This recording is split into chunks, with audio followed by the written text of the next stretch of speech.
And I am recording. I see that you're recording. Are we broadcasting or streaming? Yes. Great, thank you.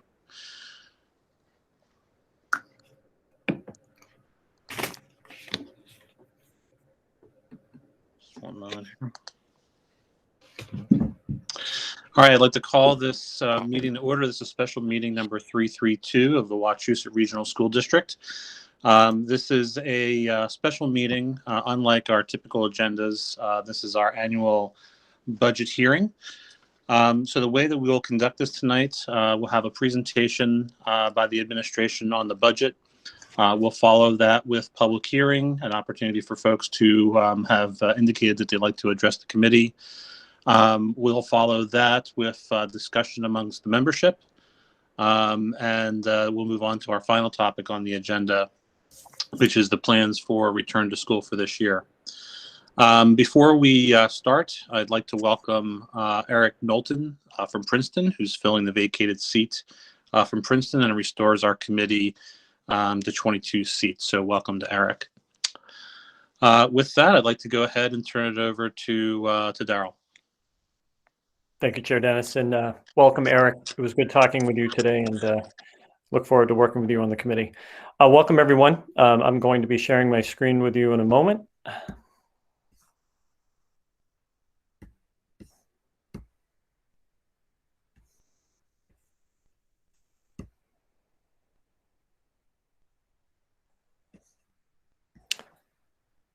So good evening, everyone.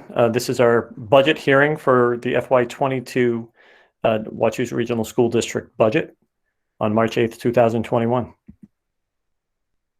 On the agenda for this evening, we have our budget hearing, which includes an enrollment update, budget overview, salaries and benefits, instruction and operations, fixed costs, total expenditures, revenues, and a staffing update.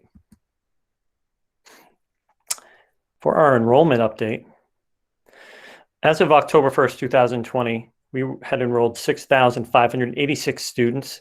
This is a 6% decline from October 1st, 2019, or 424 students. Our current enrollment as of today is 6,696, an increase of about 110 students since October 1, but a 5.3% decline from March 2020, which was 382 students. So we continue to see an uptick in terms of the overall numbers.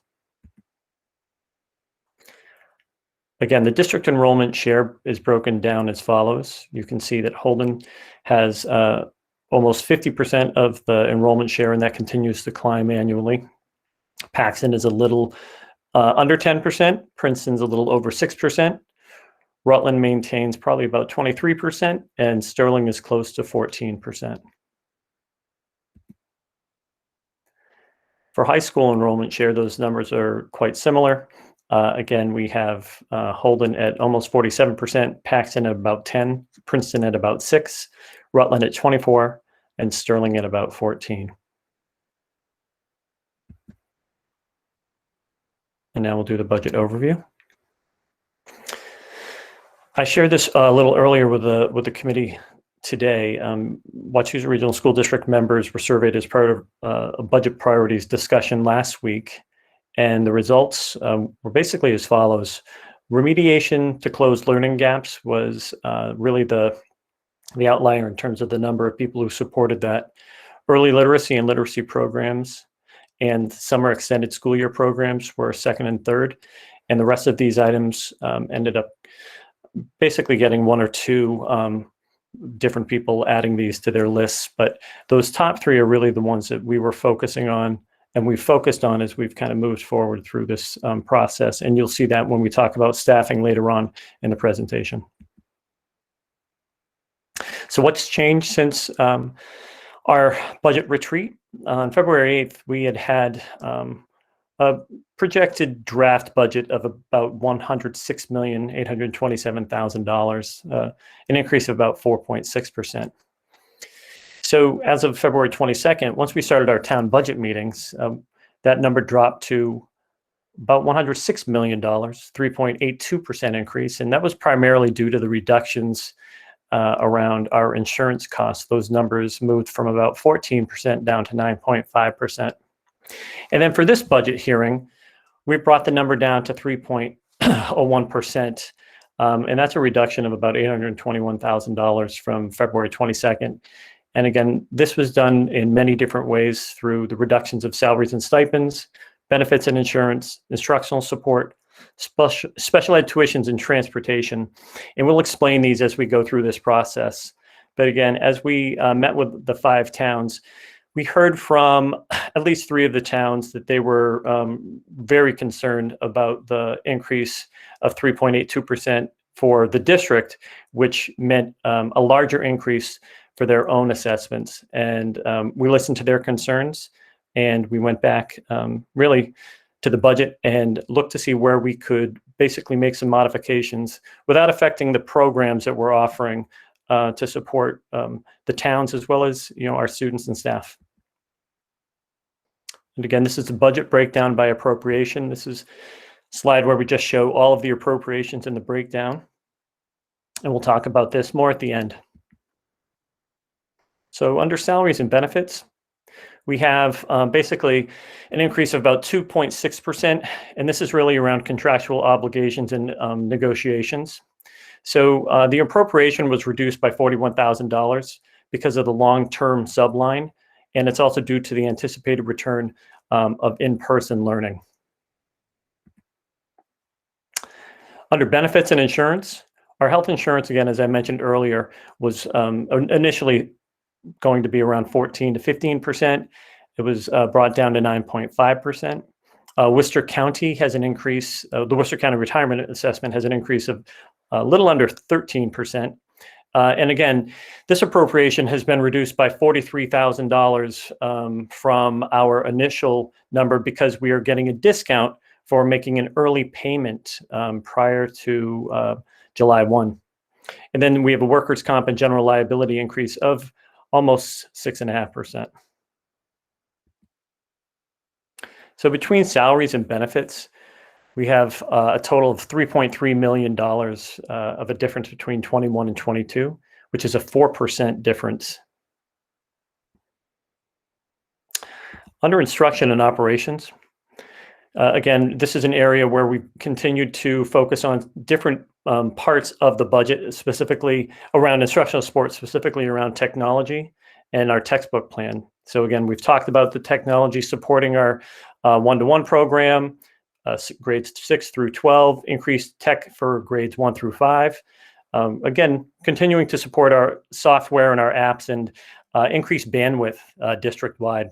We're going to continue with the years 3 and 4 of our textbook plan and our early literacy program. And again, this appropriation was reduced by almost $52,000 because we're using more funds in terms of carry forward circuit breaker funds, specifically for our special education contracted services. So overall, the difference between 21 and 22 is about $216,000 less in terms of an overall budget. Under operations and maintenance, and Dan, if you want to jump in on this one. Sure thing, Daryl. So here the number remained the same from the previous budget presented, and we're looking at a 5% increase in electricity and water and sewer. This appropriation still includes approximately $200,000 in additional PPE dollars. Again, not knowing where we will land with the federal stimulus package here. Thank you, Dan. Pupil services, and these are the funds used to support our health offices. That's a flat line.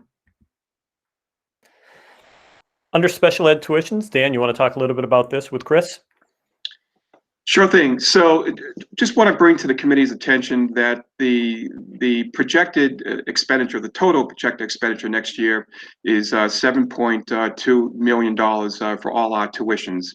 By using financial resources out of circuit breaker and our IDA grant, we're able to reduce the total cost, the net to the operating budget to be $2.5 million. But because we're looking to plug in additional circuit breaker, there's a reduction from the 21 budget of approximately $258,000 and change. Chris? Yeah, I just wanted to speak about circuit breaker for a moment. Thank you, Dan. Circuit breaker, we were able to claim a robust number on our circuit breaker reimbursement because of our in-district students. There's a formula and a calculation that happens based on how IEPs are written, and we were very diligent about training our teachers about the best ways to write IEPs so that they recoup the most amount of money. In so doing that, I was able to claim quite a few more dollars on the circuit breaker funds for in-district students. And I think that helped us quite a bit. And of course, that money was then paid forward in this year. Great. Thank you. So under both instruction and operations, so instructional support, operations and maintenance, pupil services, and special ed tuition, it's actually a decrease of $281,000 from FY21 to FY22, primarily because of the offsets that we've been able to use. Fixed costs. Again, this, we've talked about this under other operating costs. This is really school choice and charter school numbers. They reflect the most recent tuition out charges associated with the FY22 cherry sheet. Under transportation, Dan, you want to talk a little bit about that? Sure thing. So one of the changes that we made from previous presentations is that we're looking to move approximately $360,000 into a transportation stabilization account. And we're also using a portion of circuit breaker as well to offset the special education transportation cost, approximately $260,000 if my eyes don't deceive me. And then we're looking at a difference of about $386,000 between 21 and 22. And debt service, again, this is, Dan was diligent about refinancing the high school bonds for a lower rate and a faster payoff. And that's actually, going to go down between 21 and 22, approximately $113,000. So total fixed costs, it's an increase of $55,000, 0.5% over last year. Total expenditures, again, between salaries, benefits, instruction and operations, and fixed costs, the increase is $3,077,895, or 3%. Budget breakdown by category. Salaries and benefits now takes up over 80% of our budget. Instruction and operations is a little under 10%, and fixed costs are a little over 10%. This is the budget breakdown by appropriation in its totality, and it shows you all of the 21 budget, the 22 proposed, the difference in dollars, and the difference in percentage.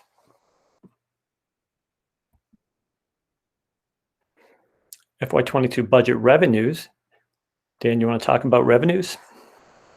Alrighty, so state revenues, again, on Chapter 70, we saw an increase of almost $202,000. Our charter school reimbursement, there is a reduction there of almost 55%, $117,000 and change. Regional transportation, at least in the House 1 budget, the governor's budget, that's the biggest reduction of almost $800,000, $789 and change. And again, this is the governor's budget, still to be determined what the final numbers will be, obviously. School choice is level funded at $321,155, again, per the FY22 initial cherry sheets. And then on the local revenues, we level funded Medicaid at $450,000. We level funded our miscellaneous income at $200,000. We've level funded our interest at $50,000. However, we have tapped into E&D of approximately $450,000 of a $1.4 million balance certified this past December. Great, thank you. Again, these are the total revenues for the district in terms of the overall increases. And this is broken up by town, by state aid and also by local revenue.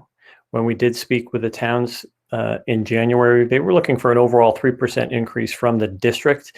And again, as I mentioned earlier, a 3% increase for the district typically does not mean a 3% increase for one of the communities. As you note, Holden has a 6% increase. Paxton has over 5.5%. Princeton is under 3%. Rutland's almost 5.6%, and Sterling is about 3.1%. So total for the towns, their increase is about 5.15%. Our state aid, as Dan mentioned, we did lose money in terms of regional transportation. We're not sure how that will play out as the budget moves forward, because again, if it does, that will again lower the total assessment to the towns. And in terms of our local revenues, that's where we've increased that amount to $1,150,000. It's really an increase of 64% over last year. So the overall increase, again, to the budget in terms of revenues, 3%. These are budget offsets that we use in terms of the overall budget. So we have used $1.5 million from FY21 circuit breaker, and that's carry forward money. We're also going to use FY22 circuit breaker funds from this year to pay for next year. That's about $2.5 million. As Dan mentioned, transportation stabilization, $360,000. FY22, the 240 grant, will be using $1.5 million. School choice, $250,000. And school lunch will do a chargeback of $150,000. So our total offsets to the budget will be $6.2 million. Here we have a staffing update because we've had some questions about staffing, ensuring that we, have enough, where we are in terms of unrestored reductions versus what we've currently put in. And Director Carlson, Jeff, would you like to talk about this a little bit? Sure. Thank you, Daryl. These are a number of positions that were not restored when we did the cuts last spring for the FY21 budget. There's 4 teachers at the high school that were retirements, that those positions were not backfilled. And then you see a number of classroom positions that were reflective of, enrollment declines in different schools that resulted in, positions not being backfilled. We looked at the positions in totality as reflective of the drop in enrollment that we had this year, and also around the uncertainty of COVID and trying to have some available funds if we needed, to restore HVAC systems or other issues that we were uncertain about as COVID unrolled. This represents some of our new hires for FY21. We did hire a language-based classroom teacher in Paxton, which is one of our district-wide special education programs. We were also fortunate to hire 2 tech integration specialist teachers that are working with our teachers in trying to integrate the online learning that has been going on for the last several months. We also hired an assistant principal at NAQUAG, and we've hired 20 building-based subs, temporary positions for this school year to assist with some of the COVID-related issues. We have teachers that are teaching remotely, so we need staff within that classroom to monitor and work with those particular students. And then there's pending positions. We have 3 elementary counselors that we posted last month, and we'll begin to interview for those positions soon. There's also 2 teachers at Bountview that were not filled, and the nurse leader position that we're still working on. So thank you, Jeff. And in terms of the staffing update, again, I come back to the school committee priorities around remediation to close learning gaps, literacy programs, early literacy, and summer extended year programs. So, really with the understanding that we're going to need to provide enhanced support for students this summer, next school year, and possibly the school year after that. We really want to wait to define exact positions to support at this moment. Another factor that we need to take into consideration is the COVID relief package, which will provide more funding for schools And the funding that is coming to schools, 20% of that funding will need to go toward remedial programs, support programs, summer programs. So we need to really look to see what those funds will be before we make decisions as to what staffing needs might be. Bob, you want to talk a little bit about the grants? Sure, I'm happy to do that, Daryl. These are grants we received this year. These are the COVID relief grants. This first one is from the state, and the next two are from the federal governments. I think what's important to remember as I go through these, if we didn't have these, a lot of the money that we're using to sort of buy down the budget would not be available. So we use these in a variety of situations, but it allowed us to have a little bit of extra money to be able to apply towards next year's budget. The first one was dedicated strictly towards technology, came from the state. We partly bought 1,200 Chromebooks with this. We also bought, partly paid for 50 mobile hotspots to provide internet access to families that needed it. The second grant was the Elementary and Secondary Emergency Relief Fund, or the ESSER 1. We're right now applying for the ESSER 2. This money is to be used to cover the costs of COVID-related expenses that we incurred. We purchased Lexia licenses with this, paid for Lexia licenses. That's an online reading platform that helps kids not only to learn to read, but it monitors their progress and provides teachers with some strategic next steps in terms of where a student's at. We bought personal protective equipment. That's PPE, face masks, wipes, all those sorts of things, gloves. And we bought cleaning supplies, things that normally we wouldn't have in stock because we needed something more potent to be able to get in and kill the viruses that we use when we fog rooms. This is the big grant. This is the school reopening grant. It's $1.57 million we got out of this, and we spread it around to quite a bunch of different areas here. We finished paying for those 1,200 Chromebooks. We now own those outright. There was no 3-year loan for that stuff that we have to worry about paying back. We finished paying for the hotspots. We bought a variety of software and applications that helped our teachers and our students engage better while they're remote. Some of this is online platforms. Some of these are apps that sit in certain situations that you can use to modify or enhance lessons. We bought online textbook subscriptions with this funds. We bought technology, not Chromebooks, but add-ons that for teachers to use to better support remote learning. These are things like cameras, microphones, other types of things like that, speakers.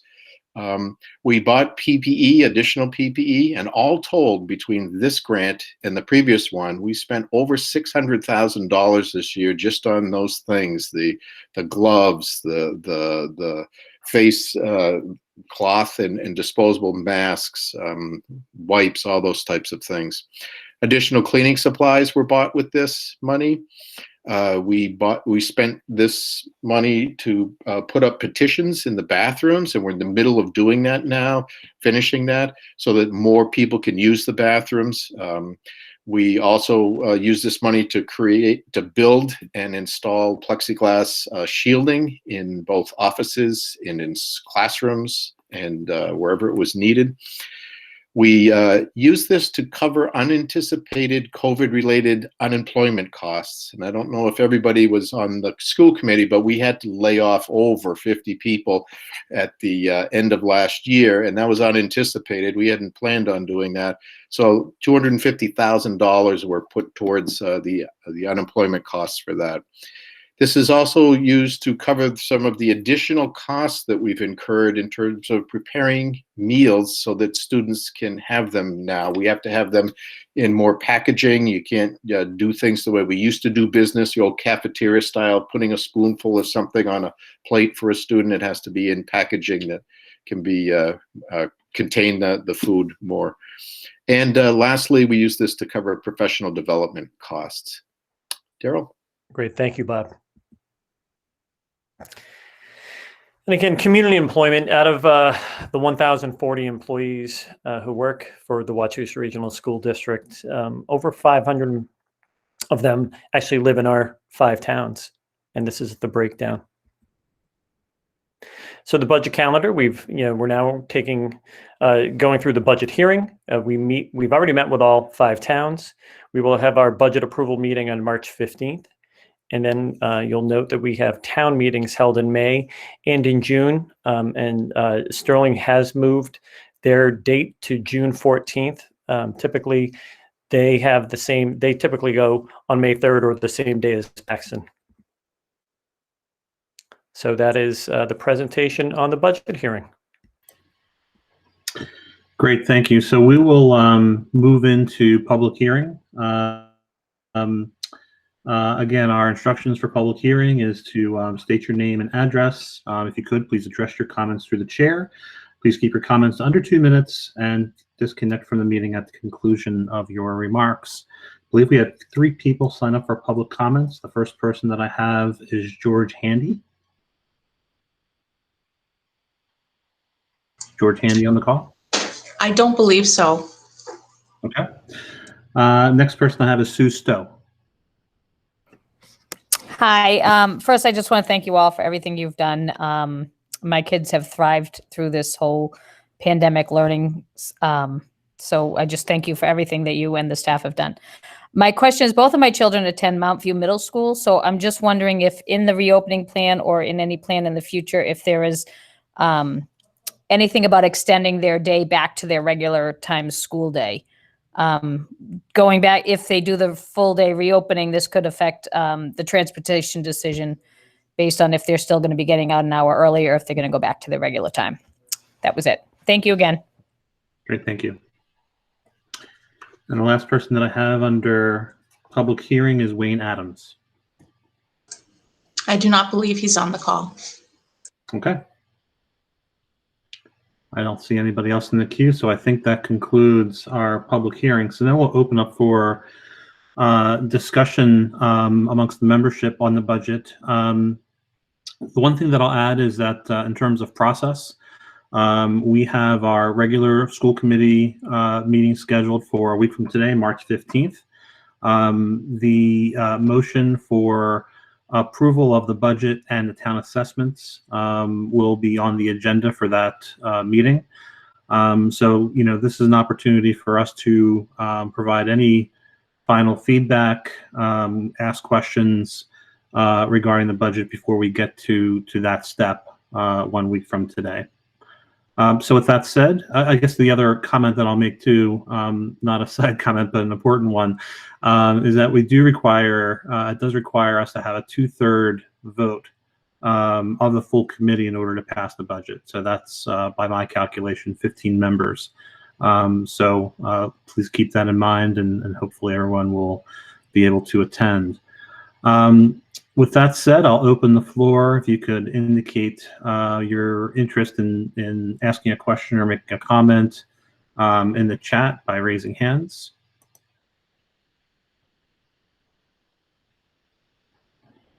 Do we have anyone who wishes to comment on the budget? Okay, starting to come in. So we'll start with Mike Pantos. All right. Well, thank you to the administration on your work so far. I am happy to see that the percentage has gone down a bit. That is some progress. My first question would be the utilities at 5% increase. Why is that an increase? Is that based on the overall rates per each utility? Dan, if you might be able to answer that. So through the chair, we're in the process of finalizing our utilities for next year. And though we did see a reduction in oil, we are seeing a spike in both natural gas and electricity. So I've prepared for that. Not having definitive numbers, but we're looking at about a 4 to 5% increase, Mike. Has there been a savings from? Has there been a savings from less water usage that's been seen? Not really, Mike. It's pretty flat for the most part. Okay. And what is the 240 grant? So the 240 grant, by definition, is the IDEA grant is a federal grant designed to serve our special needs students. And each year, the grant award is between 1.4 and 1.6 million dollars, give or take dollars here or there. This year's award was approximately 1.6 million dollars. Christine, did I miss anything? That was a quick 50,000 foot definition, Mike. Thank you. That's true, Dan. I just wanted to add that we do have obligations within the 240 grant. For example, we are obligated to prop share. Some districts are obligated to disproportionality, which we are not indicated as disproportionate, but we do have obligations to prop share because it's a federal grant. All right, thank you. And at this time, currently as of today, how many permanent full-time building subs do we have? We have 20, Mike. Those are permanent, not just for this year. I'm a bit No, those are for this. That's right now. We have 20. okay.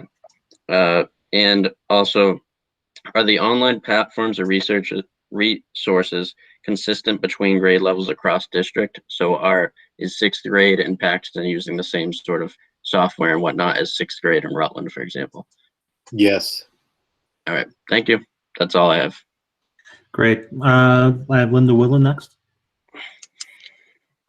So my question is about the grants and what was used for the grants, for what was paid for by the grants this year that may need to be purchased again next year. So for instance, would our Lexia licenses need to be purchased again in FY22? The different textbook subscriptions, but then things like Seesaw, do we anticipate needing Seesaw? Have the teachers found value in regular classroom learning and using those? And so do those need to be purchased again, even though they were initially purchased out of a grant? And then other things too, for the cafeteria supplies, PPE, cleaning, those will all need to be bought again that were purchased out of grants, like one-time grants. So how is that being built into the budget for FY22? Thanks, Linda. Bob, you want to answer that? Sure. Linda, we've built in the renewal for Lexia under the textbook plan, and maybe people here need to understand that the word textbook is pretty broad-based right now. It's not that big, heavy-bound paper thing. It encompasses software, licenses, learning platforms, as well as printed materials that we use like in the past. So it's a much broader-based thing. That's the funding source that we have. Also, within our tech budget, we've built in to pay for some of these recurring costs as well. I would say that in terms of things that we know we're going to have, we're anticipating we're going to have to pay for PPE, and right now that's in the budget. If we get a grant, once we get beyond the end of this year that can cover the cost of that, then that could be liberated to cover the cost of some other things such as packaging. There will be some costs. We know there will be because things are different. The bar has been moved. We're in a different place right now. And if I could just clarify, I answered Mike Pantos and I said yes. I meant yes, the same software and opportunities to use the software is available in all our schools. Whether an individual teacher might use it as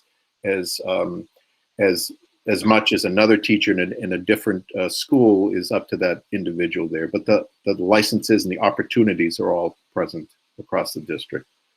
Linda, did I get at your question there? Was there one other part you asked? No, I think that is, I think it's just that concern out of this past year, we used a one-time source of funding, but it's going to be an ongoing cost at least into next year, if not beyond, depending on how good of a resource that it becomes. So just that like continuity aspect. Absolutely. And Linda, we've talked a lot about that, the concept of a structural deficit established, through this process of using those one-time funds. Dan and I, we actually talked about this in staff meeting, the ERA funds back in 2008, 2009 that came in. A lot of districts at the time used ERA funds to pay for people. And then when the ERA funds went away, the people weren't there anymore. So again, we're being cautious and careful with how those funds are getting rolled out. And we're looking at how we can also use offsets to help take care of those moving forward. Thank you. I have Ken next.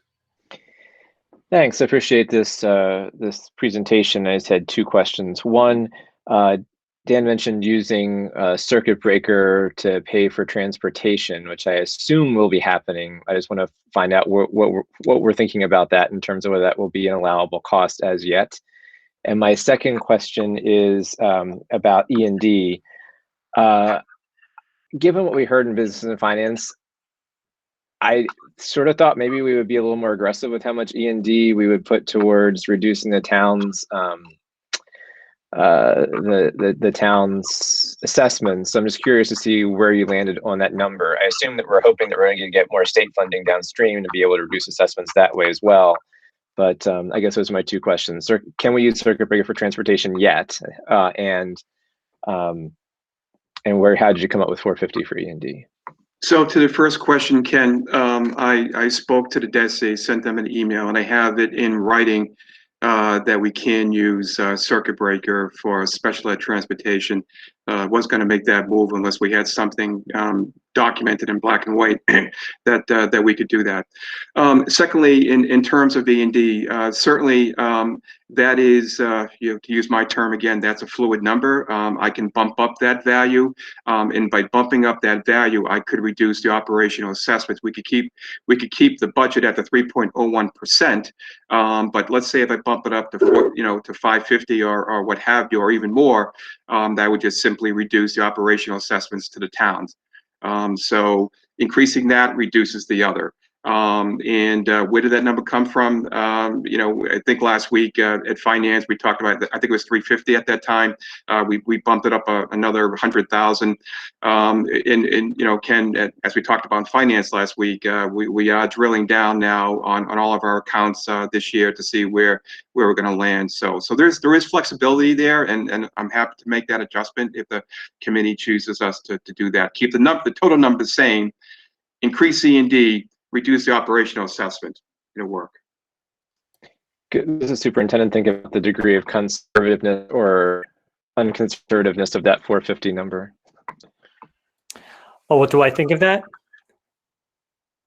You went in and out, Ken. I'm sorry. Can you say that? Do you think that that's conservative, or is it about right, the 450? It is conservative, Ken. I think if there is a way for us to look at upping that a little bit, that would actually help out. I think it would help the towns out a little bit more.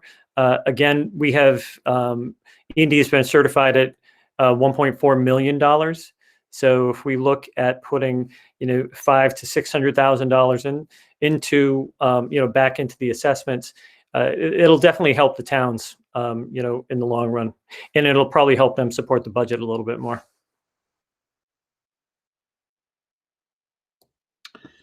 Thank you. I have Sherry. Thank you. My first point was to the same as Ken's. I'd like to see E&D raised as well. And I hope that additional funding that we're getting does go to reducing assessments and not necessarily funding more items. As much as this takes us down to 3.01%, it's still not close to the number that Rutland had told you that they could deal with. So I'd like to see us try and do something with that. I feel like they're using their excess and we should be using ours. As far as to Linda's point, online programming, I'm worried about without guidance yet from DESE that we are going to still have to somehow fund remote learning for medical necessity, at least. We likely won't have immune compromised kids coming into our buildings. And I know that, with 504s or however that works, we're going to need to pay for that. And I don't know where that money comes from. So maybe somebody can direct me. And the only other thing I want to say is that I understand we need to present this big one budget number, and it needs to be worst case scenario, and there's a lot of questions in there. But it would be nice to see some things broken down, like, for example, PPE. I think it's pretty clear that we're going to be getting money for that. I know we can't say for sure, but if we can take that, whatever the number is, $600,000 out of the budget and see where we land, just so that the towns can see that, assuming we do get this funding, this is where we'll be. Just gives them a better idea. I just feel like this number is so high that we're not having everybody really give it the time of day because it's just too extreme. Thank you, Sherry. I mean, I can tell you this number is, in terms of the overall increase, if you look at what the increases were last year for Holden and the other communities, they were pretty much right in line with this. But it's a different time than it was last year. So I get that. I agree. If there is a way for us to look at, upping the excess and deficiency again. So this is where I've been. In this seat, in the director of operations seat, deputy superintendent, we've gone from just tapping out excess and deficiency every single year, and that is what we used to do, to the point where probably 5 or 6 years ago, people who've been on the committee long enough, we kind of made a conscientious choice not to do that anymore, because again, we were trying to, ensure that we did have money somewhere so that if there was any type of emergency, something where we went into the red at the end of a fiscal year, we had the funds to cover that. So that's always the concern around that. The other part, Sherry, I think, and you had your question right before the last question. And that was, and if you can just remind me. About possible remote learners for medical necessity. Yeah, thank you. And again, there's been absolutely no guidance from DESE on that, from the commissioner on that. They're just so focused on, getting kids into school right now. I think I hear you. It's something that we're concerned about as a community. I think we're all kind of constituents are concerned about how that's going to play out for those students, because again, there's not going to be a vaccine for kids probably by September of this school year. So once we get more information, we'll share it with everyone. But do we need a budget number in there for some funding for that? Or is that something that comes through, do 504 needs come in some other category or? Well, yeah. And again, I think what could happen is, and we've talked about, you just said, I probably wouldn't use that PPE money. Well, if we get money from the stimulus money, that is money that we could tap into to use to help pay for that type of support for students that might not be able to come into school. I think that's exactly where it would be. Thank you. I have Malia next.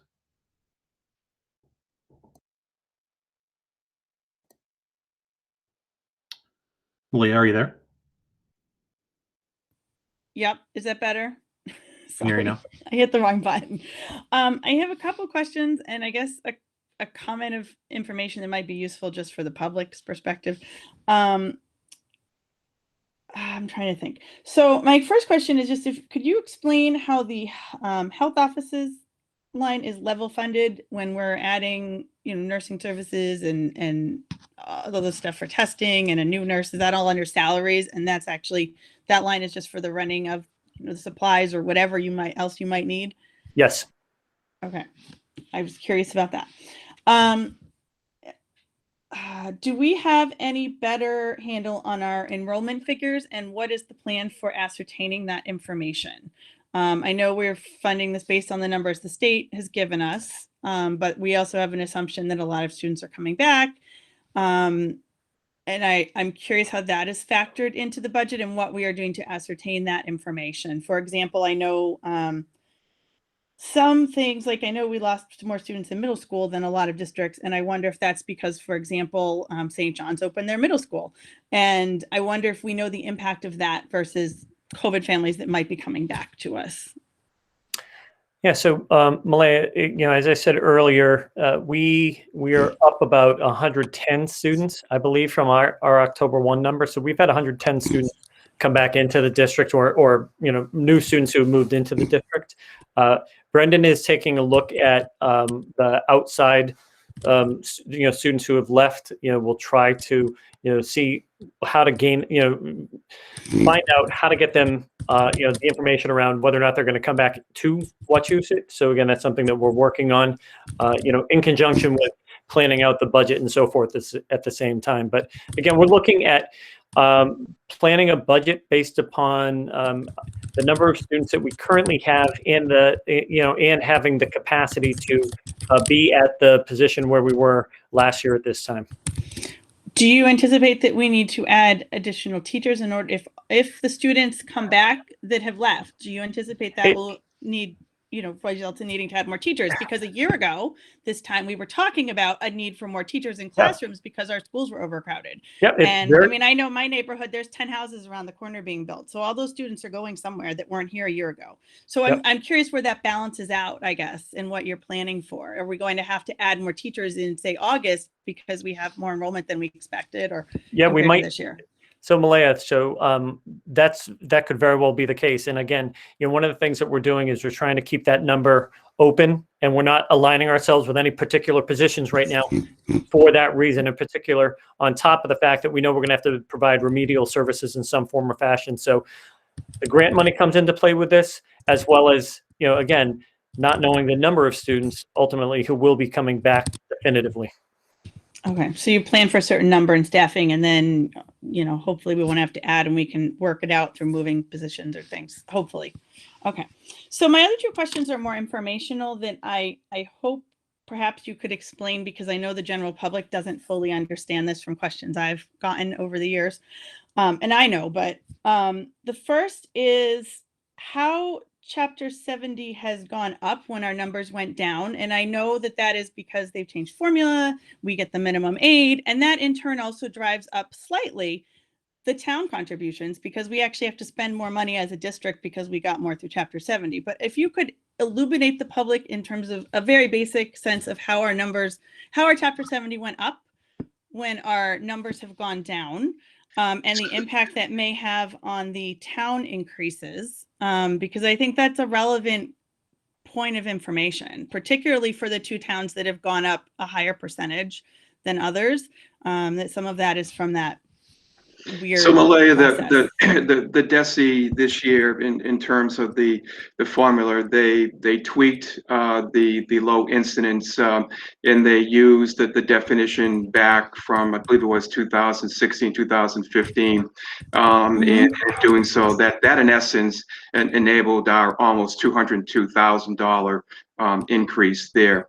And as we've talked about, and as I've presented to finance, in essence, the state aid has gone down almost $1 million, $923,000 and change. So what we're looking to do is to make up for that reduction by looking at things such as excess and deficiency. And I also should point out too that in terms of Chapter 70, that was a change made out of the governor's budget. The House and Senate may have different ideations in terms of how those numbers may look and how they may impact districts moving through the state budget process. Okay, so that's question number one. And as I said, that's more for the public to understand. And the second related question is that obviously I am from Holden, and while I understand where this comes from, I know many of my neighbors are concerned when they see that chart that says the budget's gone up 3%, but Holden's gone up 6%. And as I said, I can explain that, but if the administration could explain that to the public in a nutshell, I think it would be helpful to the many Holden residents who see that and are very concerned.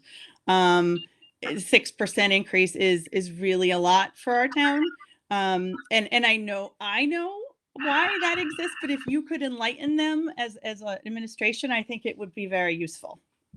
So Malaya, again, when we calculate the assessments, the first number we take, which we have no control over, is MLC. And again, right out of the gate. So right out of the gate, per the 22 draft budget, it's $20.3 million right out of the gate. And again, as we've talked about in finance, for 22, the district also is using out of the gate ESSER 2 funds to reduce the increase in FY22. And again, if the state budget, if that holds throughout the state budget, then that reduction will hold. If the state budget process changes, then we'll have to increase MLC for Holden as an example by that value. And then we look at our debt. The debt is a pretty straightforward figure.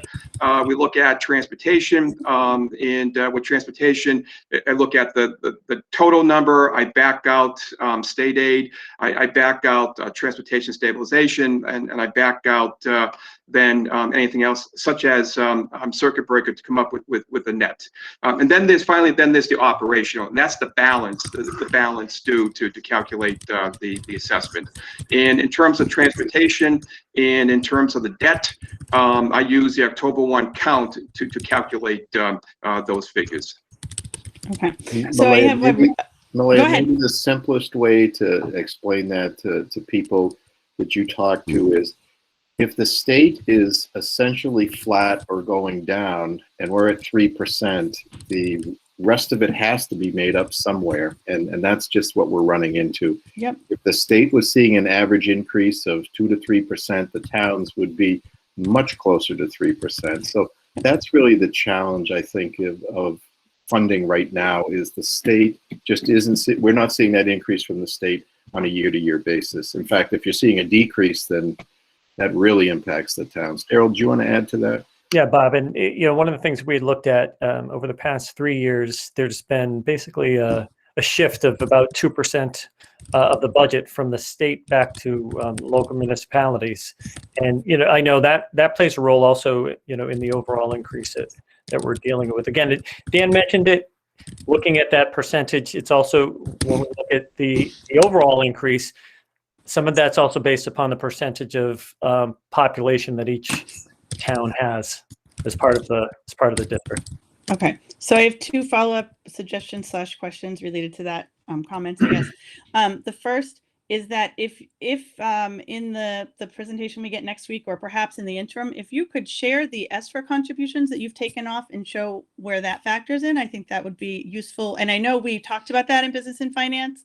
I think we even saw the chart briefly. So that would be helpful to illustrate that we've already taken some of those funds away from the assessment and what the assessment would be without that, in case it changes. Hopefully it won't change. And the second is the MLC, I think, is really important to illustrate that point, because I know, for example, this year it's less, but the past 2 years in Holden alone, that has been over $1 million increase the past 2 years before we even touch our budget. This year, I think, I don't have the numbers in front of me, but it's like 600,000 or something like that. It strikes a bell. It's less than $1 million, but it's still a big increase before we even touch our budget. So I think to help illustrate that piece to the public, at least for the couple of towns where it has gone up, would be useful as well, because even if we level funded our budget, then, that would still apply, and it's unfortunate, but that's the way the formula is. So Malaya, I apologize, just since you're talking about Holden, so the increase as of now on MLC is approximately $503,307, $503,307. And in terms of the ESSER allocation, as of now, and again, it may change, I'm using 207,782, 207,782. I just thought that would be useful for all the towns to have, not specifically just Holden, but all the towns. It would be useful to illustrate that to the public who is, having to decide on this.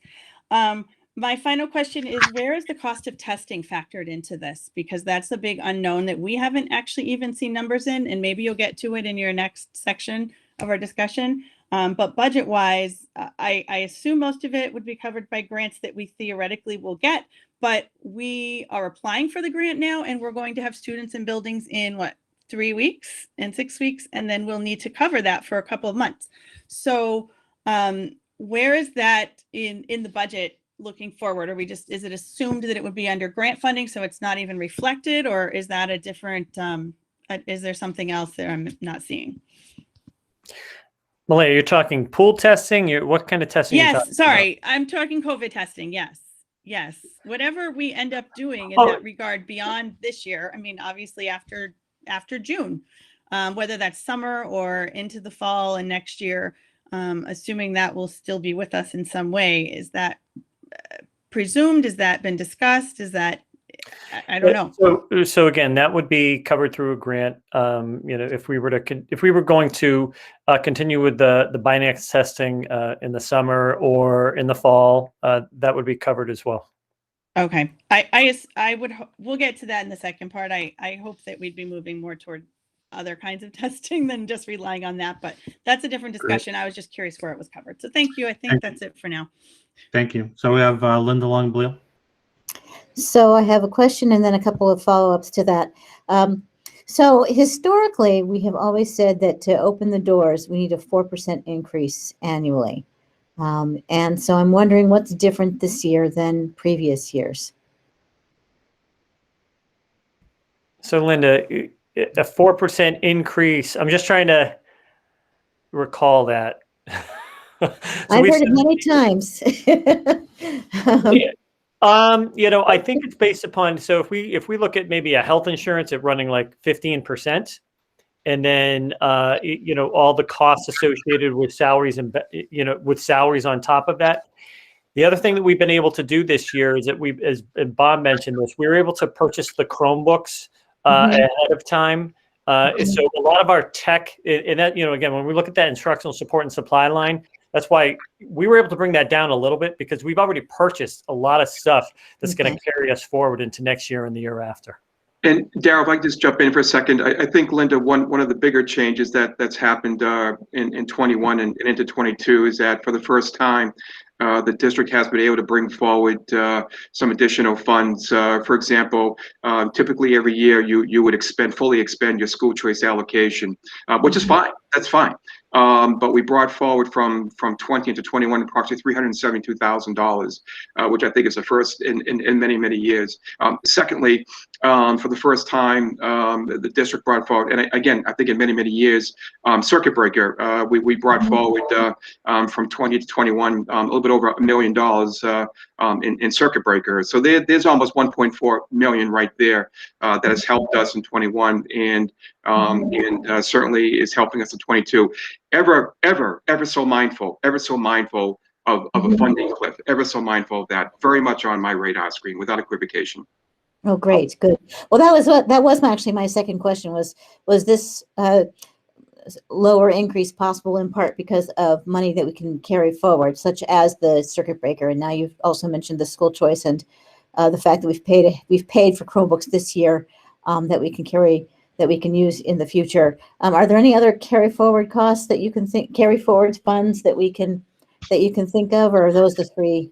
So Linda, and to the committee, those are the two big ones. There is a third one, and again, I've talked about this at finance. We spoke last week about the Fema reimbursement. A week ago, last Tuesday, I did receive word from Fema that the application that we submitted last September 1, I think it was, for $129,000 and change. We're finally going to get reimbursed for that at 100%. So we're expecting to receive approximately $112,000. However, it probably won't be until sometime in June. I think I mentioned that as finance as well. It's almost a year-long process, but that's something else that's out there. And as I explained to finance as well, we will be submitting a second application to FEMA, clearly with the expectation that the reimbursement will occur sometime in FY22 at the earliest. Okay, and then that touches on my last question: is, are we, perhaps without completely stating it, assuming that there will be, and I think it's likely that there will be, some the COVID relief funds, stimulus funds, whatever you want to call them, forthcoming, that will help us deal with some of the costs that we have, and especially the additional costs that we will have for remedial efforts, et cetera. Are we on some level, explicitly or implicitly assuming that money is going to be forthcoming, and is that built into this budget somehow? So it's not built into the budget per se, Linda, but it is. We are planning on there being some, dollar amount. We're not sure what it's going to be. Again, it has to, get through the rest of the process, and hopefully President Biden is able to sign it sometime in the very near future, and then we'll know, basically, where we're going to be at. And again, I believe those funds will be a little less restrictive than the first ESSER grant that came out back in September. So they'll be a little more flexible with those funds as well. Okay, thank you. I have Carl next. All right, thank you. Like I said, like my colleagues, I appreciate the kind of effort that went into presentation and kind of the information and pulling that together for us. Really, I just have two comments. First one is really to echo what Member Haber had said earlier in regards to the assessments to the towns. Better than they were. I don't think they're quite where we would be. And again, because looking at this with the long view of, we go in too high, then we can't. If we don't get them to pass town meeting, then we're looking at a 1/12, which we really don't want to end up in that. And so, what I would like to see the administration at least develop or come up, you can call it tiered reductions or whatever, but a way to lower the assessments by 500,000 and then 1 million. Now, maybe that's a combination of some of additional excess and deficiency, and then just like in January or in June when we had tiered reductions to kind of lower things down, to come up with, or to at least give us steps that would be able to get us down, lowering the assessments by up to 1 million. Maybe 500,000 would be sufficient, but maybe we want to see where 1 million would get us. So if we could have that information by our meeting next week, then at least we could discuss on it. Because if there are cuts to positions that would be associated with getting us to 1 million, we could at least have a discussion on that and kind of have things reflect our priorities in terms of where we want our budget to go. Second thing, or my second comment, is it raised a red flag for me when Director Smith had talked about it came, or at least the way I interpreted it, was being creative and being able to get more circuit breaker funds than we have in years past with the way that we write IEPs.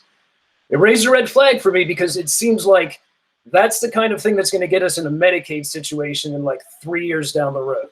And so if we've changed our processes to allow us to get more reimbursements now, we just need to be extra careful to make sure that we're not being overzealous in the way that we go about that. Because again, I don't want to see circuit breaker be our 2023 Medicaid. And so again, we just need to be extra cautious with when we make changes like this that result us changing our processes that allow us to recoup more money.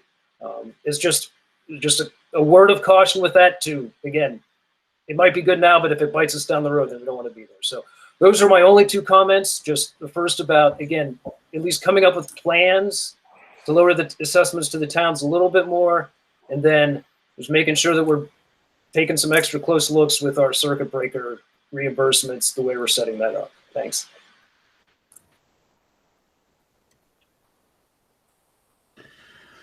So, Daryl, a clarifying question based on something that that Carl just said. Sure. So, is it not true that if we send the budget to the towns do not pass the budget, we in fact have an opportunity in most cases?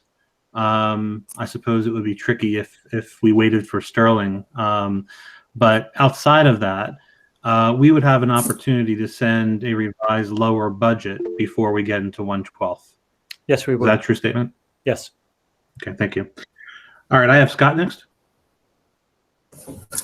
Hi. Yeah, I am glad to see the budget down to 3.01. I really would hate to see it go lower. I've been on this committee now. This is my 9th year. And if you look at what the overall budget, 80% is salary and insurance. That is very high compared to most districts.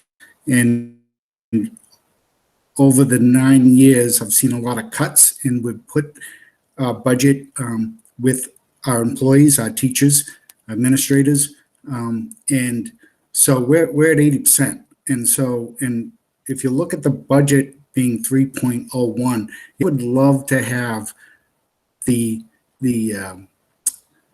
rate for the towns to go down, but that then impacts the people of this district. And so my question to the administration, I'm assuming the budget, we have 4 bargain for units contract that ends in June of this year. And I'm assuming that you put that in as status quo, correct? Right. So Scott, you kind of asked two questions. Yeah, you kind of had two questions there. The first around Sure. the assessments, and Director Dede mentioned this a little earlier. If excess and deficiency were to be used, we would still have a 3.01% increase.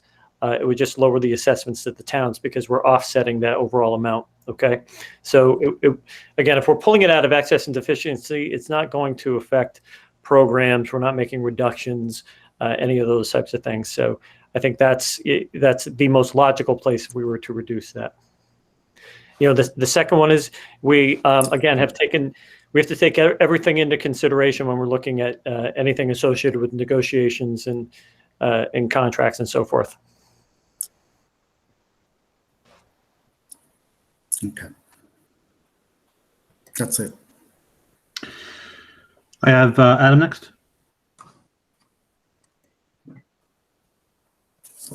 Sorry, I just accidentally turned off my video. So I just had a few questions. Most of it's just clarifications. During the presentation, there was a mention of a discount for, it was benefits and insurance for a payment before July 1st. That may have been the Worcester County retirement assessment. And I guess my question is, if it's a payment before July 1st, is that something that's happening this year? And we plan on paying it before July 1st again next year, or just because it's falling over that? No. Yeah, fiscal Dan. year? I probably said it wrong. Go ahead, Dan. That payment is made in FY22. That payment is made on the very first warrant of FY22. If nothing else, we would run a separate warrant just to make that payment. And that historically has been passed, that we would make that payment July 1 to realize the discount in past years. Otherwise, what happens, Adam, it's like paying it up front rather than paying it quarterly to them, so we get the discount. Okay.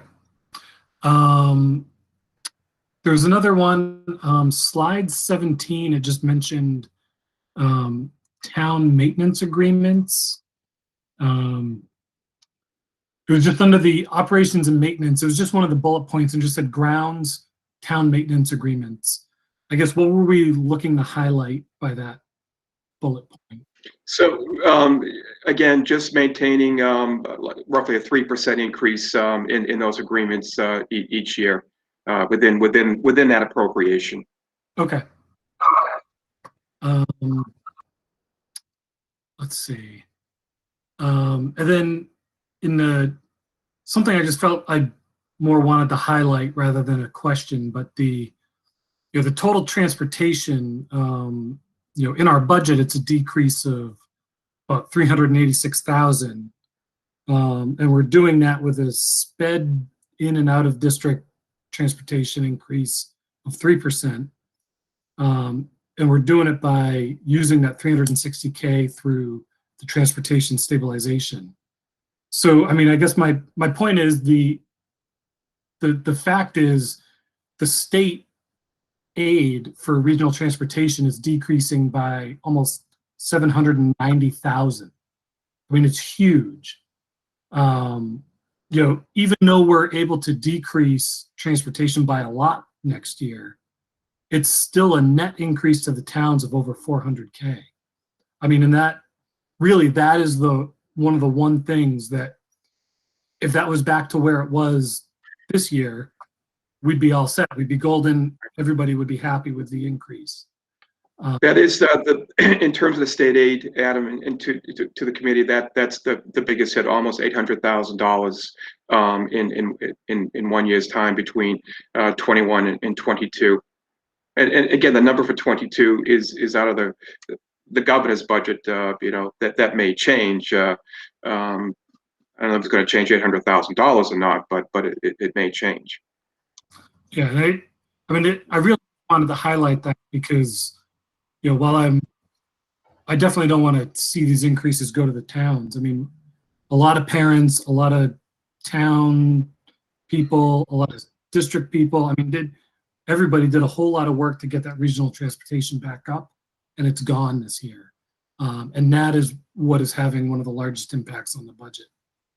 My last question, for the charter school reimbursement, what is kind of that root cause for the reduction in that charter school reimbursement? Is it just the governor's budget, or is it some formula that changed, or just where we fall in the reimbursement schedule? So I'm not aware that they've changed the formula, but I think that also reflects too the loss of students out of the district and elsewhere to other charter schools. Okay. All right. That's all I had. Thank you. So, Dan and Daryl, just going back to transportation for a moment, because this is a drastic hole that we're seeing, but it might be helpful, and tell me if I have this wrong, to explain that transportation is reimbursed to us 1 year later. So in other words, we would expect that our transportation reimbursement would be considerably lower because our transportation expenses in this year were considerably lower. That's correct. Now, we also received transportation reimbursement this year for expenses we incurred the previous year. And I believe that is part of the offset, or part of the revolving funds that Dan is intending to bring forward, although he's not bringing over the amount of funds that's equivalent to that estimated deficit year over year. But that, I think, can perhaps explain why we're seeing that hole. Is that a fair representation, Dan? And Mike, and to the committee, we actually have not received this year's disbursement yet. It's very, very late, and actually that was a topic today among school business officials, and the ETA for that for 21 is sometime later on this month. So that's potentially 2 months behind schedule. And yes, the 350 and again, or the 360, that's a number that again I could certainly tweak. And in tweaking that number, that would be in response to again the rather large decrease or cut, if you will, that we received at least out of the gate with the FY22 state budget. Okay, Eric next. Hey all, thanks for having me, and nice to meet you all. You can hear me okay? All right, good. I have very little familiarity with school budgeting in the process, so some of these might seem fairly rudimentary. But just generally speaking, there's a lot of comments and spending around technology systems, Lexi, and other things that are being used. Do we have a process in place for monitoring their effectiveness and measuring their usage and value against business goals we may have set when we purchase these? And do we have a system in place where if we had to deprecate them, for example, and switch to something else, do we have an allowance for a use case like that? Or how do we do things around technology where there could be a lot of change that happens fairly quickly, and perhaps they're not meeting the needs as anticipated? Eric, that's a great question. I would answer it in a couple of ways. So absolutely, we have ways of monitoring the use of these different applications that we have, learning platforms.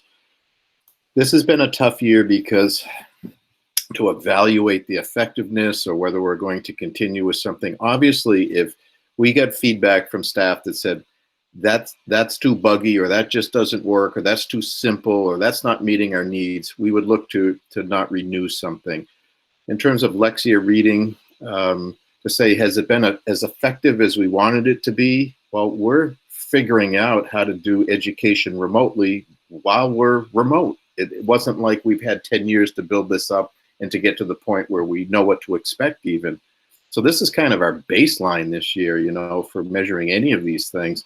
I would say that within 2 years, yeah, we should have a pretty good handle on whether that's making enough of an impact for what we're spending to make it worthwhile or not, and also to gather some real feedback. A lot of teachers this year were just doing professional development after we just bought something and put it into play. It's not like, okay, we're going to train this year for something that's going to be onboarded next year. It's right there in front of us, and it's already there, and we're sharing licenses. So this has probably been the worst way you could introduce things and get staff up and running.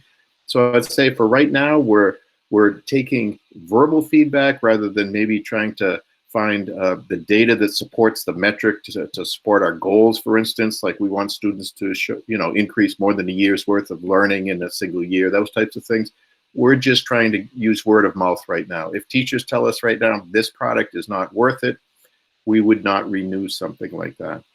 Yeah, that makes total sense. And definitely am in agreement that we should establish some sort of baseline so we can build from and measure against, and also include, the community and the students as part of any feedback loop beyond just the teachers regarding the impact or the experience they might be having with the tools. I think that's good point.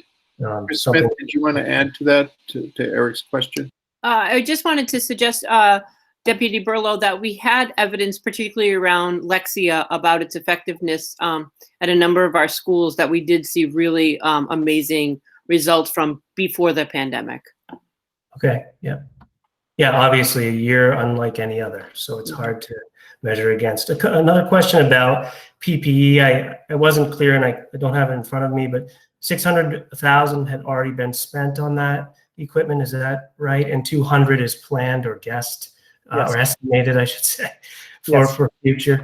Yep. Have we consumed all of that already? What is the timetable for doing that? And how are we determining how much more we need, I guess? So we keep an ongoing inventory of everything, and my goal is to stay 2 months ahead. I don't want to end the year with $500,000 worth of masks sitting in a closet or closets across the district. My goal is to monitor things and try to stay about 2 months ahead. So, for instance, we just recently pushed out the last of our inventory that we had in central office of a couple different things, and we're in the process of reordering those. We work with the school building principals as well as the head custodians to keep track of what they have in reserve, and we're able to sort of get a feel for, okay, over a 2-week span, we consumed about this much at that school. We should start to look to get some more in. It's we don't want to be caught by surprise on either end. We don't want to run out, but we also don't want to have so much left over that we're never going to get back to it if suddenly everything changes and all this disappears again. So Sure. that's what we're doing. Okay, great. And just another comment, someone mentioned that our budget is unusually disproportionate as far as salaries go, 80% or something. And maybe I don't have familiarity enough with the industry to know that is high, but it sounds like it might be. I don't know if the committee's in agreement with that, but I'm just curious to know.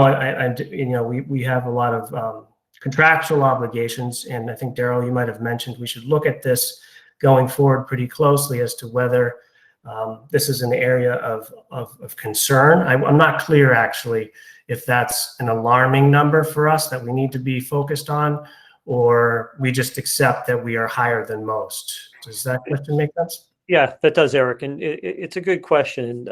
Again, we speak about this quite a bit, behind the scenes in terms of that percentage. You'd like to be down around 75 if possible, which means you have 25% of your budget to spend on instructional support and supplies, buildings, other items associated with educating kids and running schools. As you become, again, when we're talking about over 80% of your budget going toward people, again, we're a people business, less and less money. And, Bob and I talk about this all the time. Instructional support and supplies, we're now under 10% of our budget. So it does start to compress what we can do and what we can purchase, which is one of the reasons why this year, Christine mentioned this. We've had Lexia in certain places over the past 5-6 years, but we've not been able to purchase it wholesale because it's just been too expensive for us to do so. So with this money that we've been able to get from the COVID grants to move forward. It's something we've been able to incorporate into our programming. But really, that's the big difference. And if I could just add to that, Daryl, Eric, if you looked at one of the slides Daryl presented tonight, it's the pie graph. There's 3 components of that. Fixed costs, those are fixed. Yep. So essentially, it's just like Pac-Man. If the supply for if the salaries goes up, it impacts directly by decreasing the instructional supplies. So that's really what happens, and that's why 80% generally you're kind of pushing the limits of what you'd want to have your budget support for staff. Okay, great. That's all I had. Thank you. Thank you. I have Bob next. So first, I'd like to shout out a hey and welcome to the committee to Eric. I'm your other Princeton rep, although I'm leaving. So you'll have to wait for somebody else to come in. And I'd like to also just sort of address this that 80% number, because I think there's a major problem with saying that's high. I think the reason it's high is because it has to do with the entire budget is way low. So, in terms of budgeting in districts in Massachusetts, we're way at the bottom of districts in terms of per pupil expenses. So, of course, the primary thing we do is educate kids, and we have teachers doing that. Our administration budget is woefully inadequate and at the bottom of the state. Our per pupil spending is at the bottom of the state, and so that's going to compress and make that number larger. So it's artificially larger, in my opinion. Anyways, I've got a couple of questions here. I think this is a Dan question. And maybe you've answered it before, but why do we have such a great increase in the benefits? It seemed like it was massive. So over the past couple years, we've seen increases in our health insurance. I think 3 or 4 years ago, there were 2 consecutive years where there was a 0% increase. Last year, we saw a 7% increase, and this year we're seeing a 9.5% increase. And part of that is a great contributing factor to that is based upon our claims as a district. Actually, the original number way back when we began the 22 process was in the area of 17 or 16% or something like that. So, and again, it's due in large part to the claims. Jeff, did I miss anything on that? Jeff Carlson? No, I think you hit all the high points. I mean, we've had some very large claims, Bob. We've had, I think, 30 claims in excess of $75,000. So our plan is running about a 95% loss ratio, which is not a good place to be when you are taking in $1 for every 95 cents in claims. The insurance company isn't making any money, just barely covering their administrative costs. We were fortunate back in FY19 and FY20 to have 0% increases, but I think the last few years we've been our claims have been very, very high. All right, and do we anticipate that maybe that will change post-COVID, or you think it's prudent to build that into the budget? I don't think you really know. It's difficult to predict the future in terms of what your utilization is going to be with your employees. I think the medical trend figure that Blue Cross gave us was right around 8%, and then they build in a COVID margin too, because I think people are very uncertain about what's going to happen with some of these long-term effects of COVID. So I think we'll have to wait and see. And Bob, just if I can just interject again, that cost increase for next year is we have to absorb it. That's going to be the rate increase no matter what for next year, based on our, as Jeff mentioned, the 95% loss ratio right now. Our claims experience is really high for the group that we have going through right now. Okay. All right. So the second question really sort of segues into that, and it has a sort of relates to what Mike Dennis was asking. And I've sort of asked this before, but it's really a question about, do we have better information? Which is there any sort of hold harmless in terms of, we have the transportation numbers that are going to be down because of COVID, and we have our population numbers down because of COVID. And I'm wondering, is there any sense you have from the state where they're going to say, well, this was a weird situation, and we can't use October 1st numbers because they're not normal? So I can tell you that, we're already kind of in a hold harmless model to begin with, Bob. So we talked about this a little earlier. The number one reason why we're so far down is because of the issue associated with regional transportation. So because that dollar amount is so much lower, that's where we see that big difference. But again, that's based on last year's spending. We didn't spend as much last year. A lot of that went into excess and deficiency. We're now sitting on $1.4 million in E&D. Same thing's going to happen this year. We're not going to spend as much. We still have to, again, we didn't run buses until January 19th. So basically had half a school year where we didn't run any buses. We did run van transportation, but we didn't run buses. We'll have to, negotiate with our bus company around that. Those are the things where we're, ultimately we're going to save some money as well moving forward. So, yeah, we're already in that place, Bob. I'm hoping that regional transportation number comes up.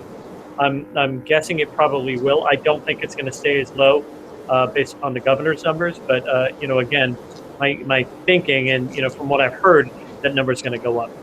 Right. So this really goes to you, I guess, and to Mike, and then to the broader committee. How do we advocate on the state level with our legislators to say we really do need a hold harmless in terms of this? It dramatically affects us, and not having those monies is painful for us as a regional district. Yeah, so we play both sides of it. Yeah. And again, I've been speaking with, our reps since, November, basically talking about this with them, with the understanding that, we are losing, all districts have lost, a significant number of students. And, everyone's kind of in a very similar position across the Commonwealth. So we've had lots of conversations. There's been an awful lot of, again, discussion around supporting supporting hold harmless for these districts that are in this type of position. And, we'll continue to do so.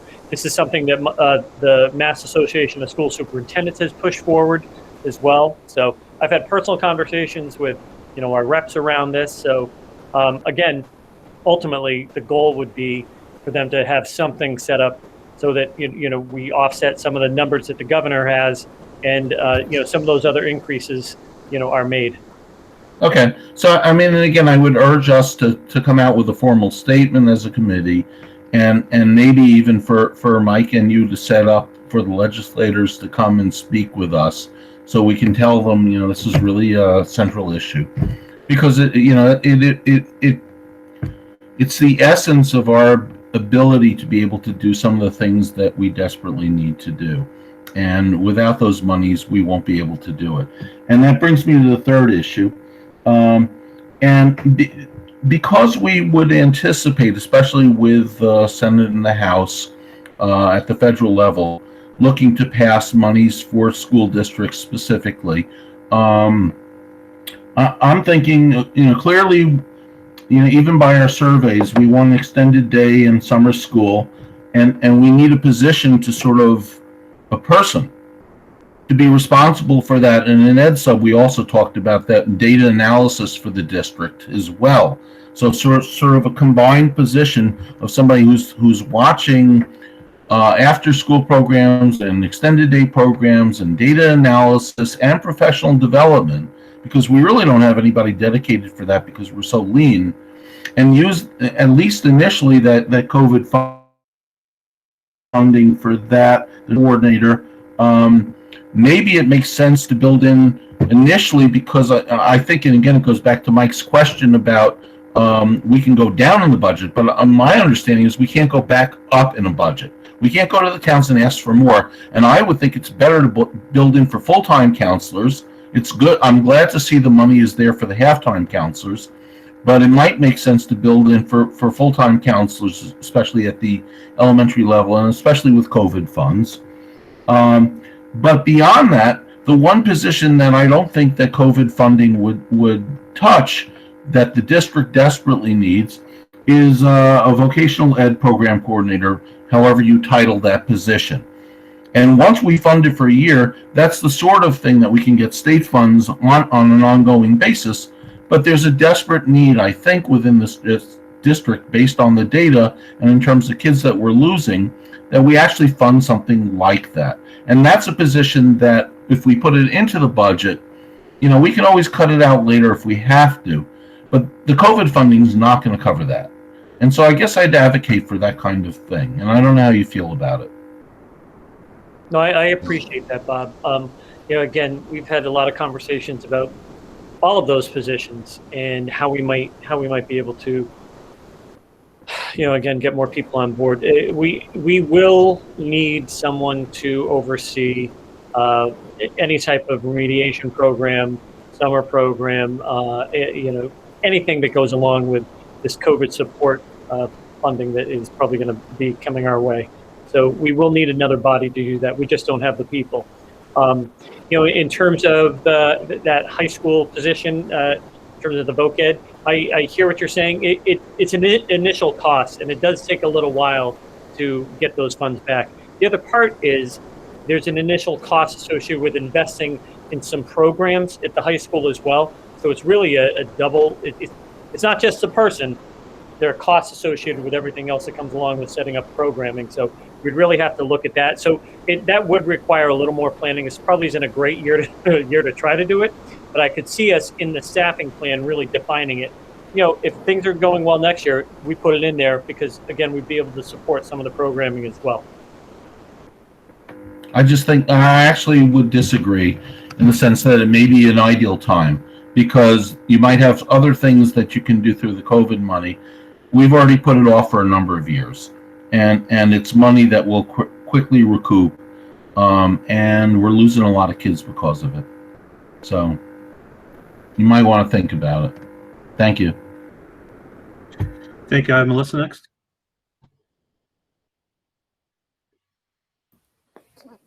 Hi. You can hear me? Yes. Okay. Bob Imber just kind of summed it up. What I was going to ask about was with the COVID grant money. I guess one of the bigger concerns is kids going back in the school, and I'm sure everybody else is worrying about social emotional well-being going back in. And I was wondering if there's any are we looking at any programming for social emotional learning with the COVID grant money at all? Yeah, so I know that's something, again, that we're going to be able to tap into with grant money. Brendan, Director Keenan is, looking at some types of support programs, especially, again, we have the counselors at the high school and middle schools. We're putting in the halftime elementary counselors. So we need to define how those are going to roll out and what type of programming and support systems will be in place for those people so that they can then support the staff in the buildings as well as the kids. Okay. All right. Thanks.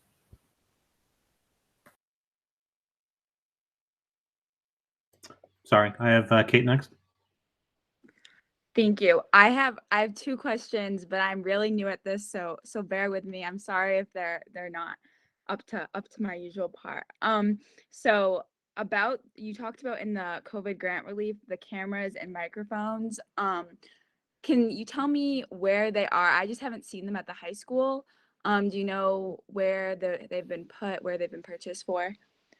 Good question, Kate, and I can absolutely answer that. Anybody who's asked to have one has gotten them, and people have asked for different things. Some people have asked for webcam, some have asked for portable microphones, some have asked for desk. It goes around on wheels, and you can prop up your laptop on it.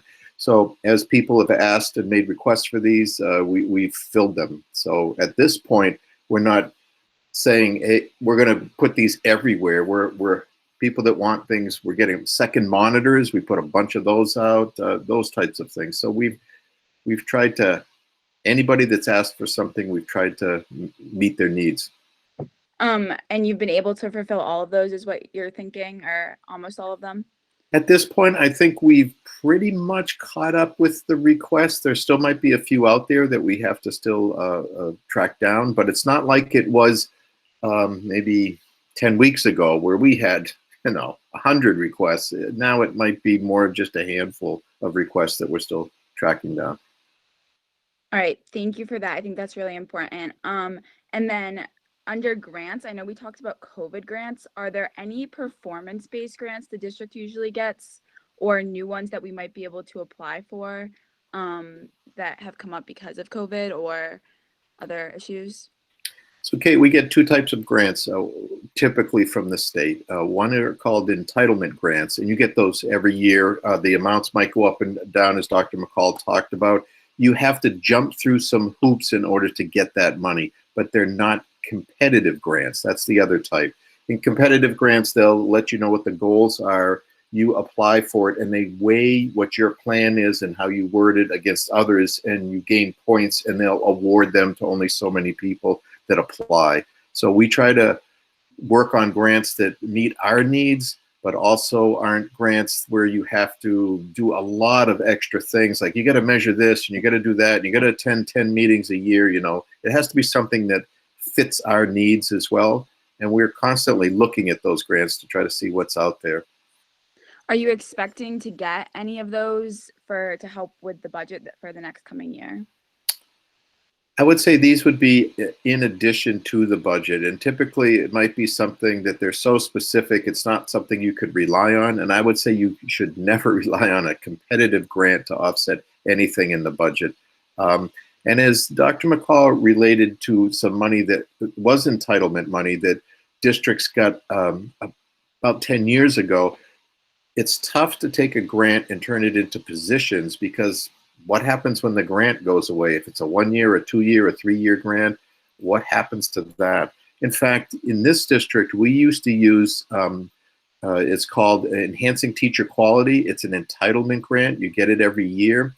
It's called Title IIA. We used to have someone's salary completely in that, and we worked that person's salary out of that so that we could turn that into money that we use for teacher training now. So that's, to us, was a better use of how we were going to use those funds moving forward. So we kind of move salaries typically, it's sometimes in a grant, but typically you try to use the grant to meet other needs. All right, perfect. And then one last one. You talked about the remedial, the services that you didn't want to plan for positions just yet, but have we at least factored money into either this year and or next year for that remedial services that we're going to have to provide, whether it be summer or whatever? Daryl, you want to jump in? Yeah. So thank you, Bob. Yeah. So actually, Kate, we've looked at putting aside a certain amount of funds in order to support either online, in person, staffing, those types of things. So go along with a summer and or school year program. Again, we are going to be looking at the grant money that's going to be coming in from the federal government when it finally goes through the stimulus package, because we know 20% of that money has to be spent on something like a summer program or remediation. So we know that, we're going to get a large portion of funds that we have to tap into no matter what anyway. Okay. Thank you so much. Thank you. So I have a few questions, and then there are a few members that have their hands raised for a round two. The first one, I think, just following up from Kate's question about remediation plans. So I understand we haven't built anything into this budget specifically to address that, and that there is an expectation that we're going to receive some level of funding going forward. But do we have an estimated cost of what those plans would be? Not exactly, Mike, not at this time, because again, what we're still doing is we have to assess the number of students that are going to need the programming. So that's one of the things that we have to do. We can't just create the program making the assumption we're going to need 500, 600 200 kids. So we're assessing that over the next several weeks, putting that forward. That will help us figure out the staffing, which is one of the reasons why I've left the staffing line a little more open than I typically would. And then we'll also look at tapping into some of those grants. We still have school choice money that we have available to us that we can tap into to help pay for those things. And again, we need some flexibility with that as we look to see what we might be able to do. This might include transportation that we have to provide for students to get back and forth to a school in the summer, or after school, a late bus of some sort. So all of that will come into play. Yeah, so it seems important for us to get our arms around what a proposed plan would even look like and cost us, because that's going to be hitting us before we know it. Second question, and Dan, you might know the answer to this. What's the total dollar value of monies that we're carrying forward from fiscal 21 to the fiscal 22 budget through revolving funds? So, Mike, right now we're looking for circuit breaker, for example. We're looking at approximately 1.5 million in circuit breaker. Number two, and the committee would need to vote this at some point before June 30. But if the transportation number holds, it'd be 360,000 that we would do a transfer into the stabilization account. And again, if you recall, committee voted that last June, approximately 150,000. So there's 360 there. And then we're looking to bring forward for school choice. Again, we're using an offset, but with that offset, we're still looking to bring forward about 500,000, a little bit less than 500,000, if that number holds. Those are the big accounts there, Mike. Okay. So if I'm doing quick math, we're planning to bring forward roughly $2.4 million from this fiscal budget to offset expenses that we've identified in the fiscal 22 budget. Is that correct? So actually, the total offsets for next year, as of now, is approximately 6.2. Because I'm sorry, Dan, that's not what I'm asking. What I'm asking is the carry forward from dollars from 21 to 22. Yes. Okay. So, and I understand that, our state revenues, not only do we not get an increase, but we're down in transportation. But, so the 2.4 million, it's important, I think, for people to understand that there is a large sum of money that we're carrying forward from this year into next year in order to offset expenses, or I think Bob Berla mentioned the term, buy down the budget. The second and final point, we've put in 450,000 in excess and deficiency. We have, by policy, I think we try to maintain a floor of 2% of our operating budget in excess and deficiency. I don't remember the last time we've even been over that floor. So we'll go under $1 million from the 1.4 million. But the concern that I have in using excess and deficiency just in general is not so much what the budget looks like for this year, but the sustainability of the budget in the following year, because we're not going to have the 2.5 million in offsets in carry forward to bring over again, and our excess and deficiency will be that much lower. So, I understand the circumstance. I understand that our state revenue is not where we want it to be this year, and it makes sense that we're using the carryovers as we're not expending the revenues or monies that we have this year, and we're going to make use of them next year. I think we want to make sure that we're having a very keen eye on whether or not we're creating any type of, and Ken's used the term, structural deficits that is going to make our budget very difficult to sustain in years beyond this year.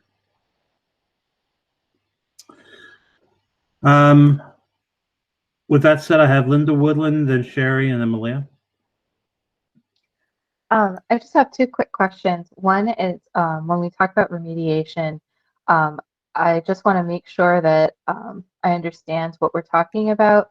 Would that be for any student who has shown a need for remediation services? Is it restricted to only special ed students? Is it just anybody who's and in what areas? So math, reading, SEL? I mean, what would be the limits there? I think would be at least to have some kind of vague, maybe not vague, I'm asking for the opposite of vague, but some kind of definition to put around it, I think would be useful for our discussions, because I think it could look like anything any one person could imagine. We'll have a million different definitions what remediation would mean. And then the other point I just was curious about with the discussion on the salaries portion of the pie, when the salaries portion is that large at the expense of the instructional materials, is that when we see our PTOs kind of picking up the slack, and then we see the kind of differences between schools across the district? I'm just trying to kind of wrap my head around the bigger picture of that. So yeah, those are good points. So going back to the remediation piece, we already have a special ed support program, summer program for our students in place. So this is above and beyond that. So one of the things that we are waiting for is how the federal government is going to define what is going to qualify as a remedial program, because again, we'll still be responsible.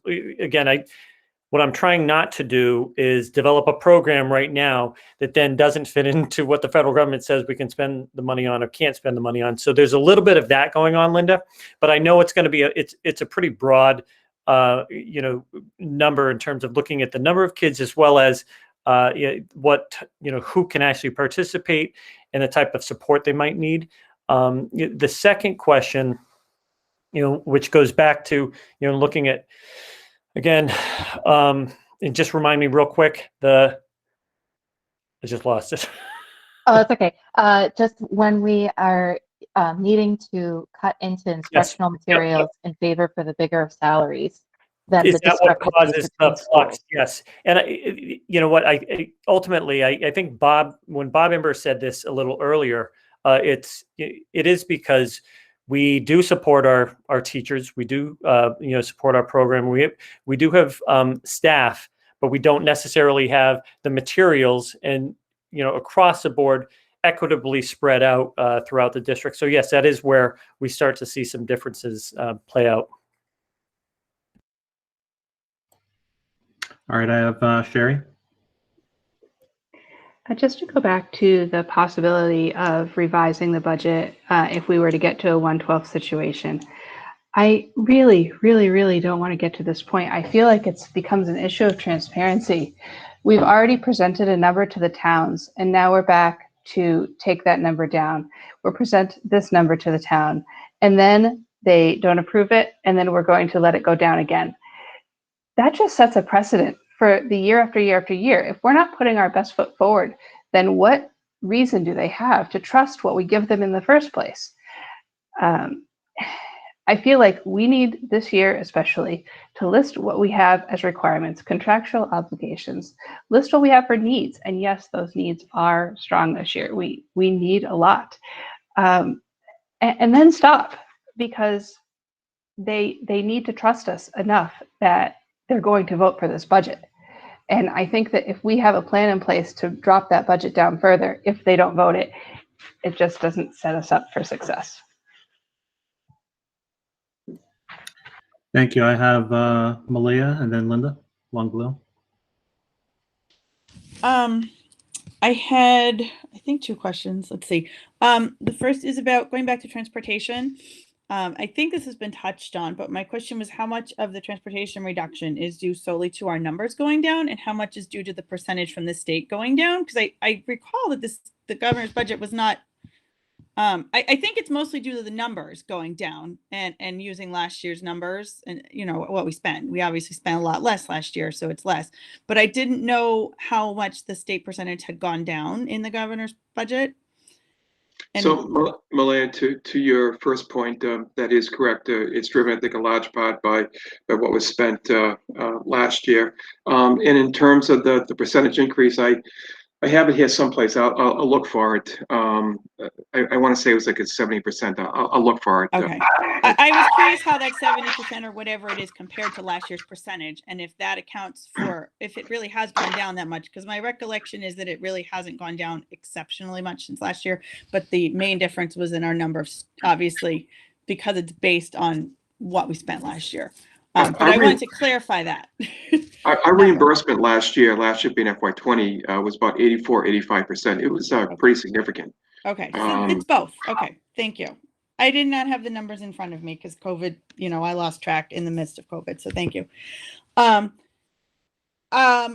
the point that Member Ember brought up about the impacts of using those old numbers, I didn't realize that I had only sent this to Business and Finance, but I did have a conversation with MASC about some of our budget numbers, and that was one of the things that came up. And they did send me an email with the breakdown of what difference that would make to use some of the past numbers. I'd be happy to forward it to the whole committee, not just Business and Finance, as an informational point. It is a sizable amount. However, there's also a flip side to that in that we don't know that all of our students will be coming back. If we use numbers from FY20 or FY19, then we assume that those students are all coming back, and they may not all be coming back. So it's a double-edged sword. However, it does illustrate that there is a rather large difference in what difference that would make if the state chose to use different numbers. Personally, I kind of hope they would come to some middle ground in between this year and last year to help us not, to help kind of hedge against that, because if you plan for all the students to come back and then they don't, then that creates other problems.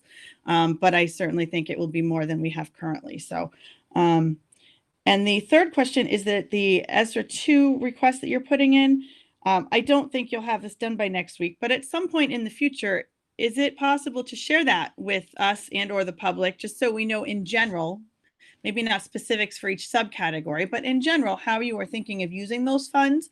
Because we've heard a lot of references to that bucket of money tonight, and it would just be helpful to clarify, what sorts of things, to have that list of, we plan to use, just like you gave us for the grants we've already spent. What sorts of things are you expecting to use it on or planning to hypothetically use it on would be helpful.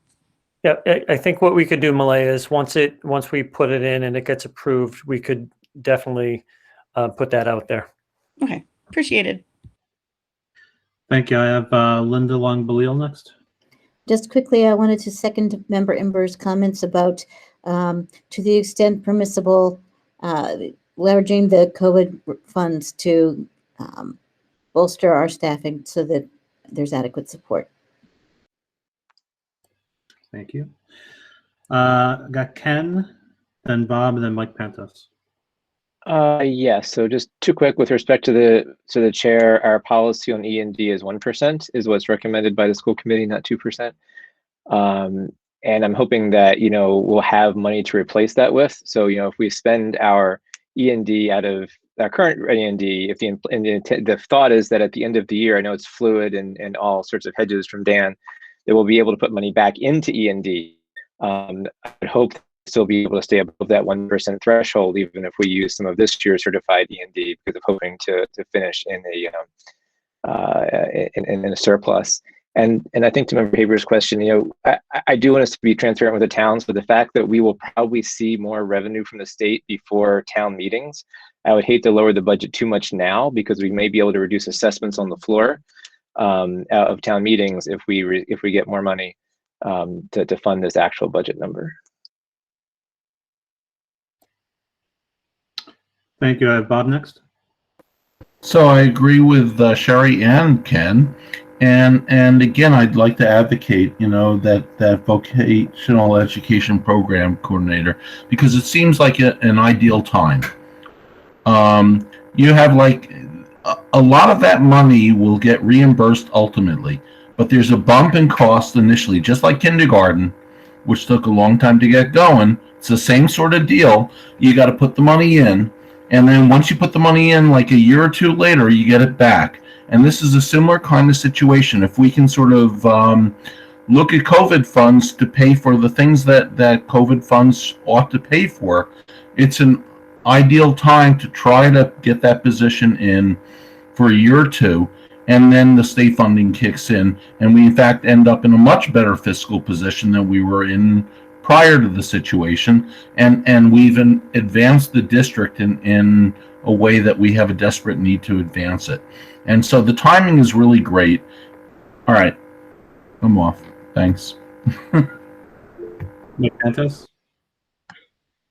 So I think Member Haber and Member Mills made some excellent points. But I just think, I mean, again, I this is my first year going through the budget process, but and I know I already mentioned this to Dan. I'm not sure if this is the way you guys usually do it, but presenting a number to the towns and then coming back, we have a different number in front of us right now that we're discussing, and I'm sure it's probably going to change again before the town meetings. I think the best bet for the best relationship with the towns is to have the one number that you go with. I mean, I do appreciate bringing it down some more, but it doesn't feel like a good relationship building to keep going back and forth and changing it. That's all I have. Thank you, Christina. Hi, thank you. I would also like to advocate, along with my education subcommittee members, Linda Long-Balil and Bob Imber, about the vocational position. It is something that we've discussed for a number of years, and recently in education subcommittee as a need in this district to be offering. It would allow us to offer a more diverse curriculum to our students, and possibly, as others have said, prevent loss of students to other schools. In looking at our offerings as our kids get into their juniors and senior years, they are limited in electives. When I looked at what my children will be choosing versus what I have at the school where I work, it's in a school the size of Wachusett and coming from 5 towns, kids should have more options, and they should certainly have more options to stay in a comprehensive high school and also have vocational, not have to make the choice between total vocational and the type of high school that Wachusett is. So while it doesn't feel like the right time, as has been mentioned, it might be, I'm going with Bob Member, the right time, because there's never a right time to do things like this, I think. And we keep putting this off, and maybe there is a way to get this in through grant funding or something. I don't know, but I do advocate for the position. Thank you. So I have a quick related question to that. You know, when we have students that indicate to us that they're leaving the district, do we have any kind of systematic way of understanding why they're leaving?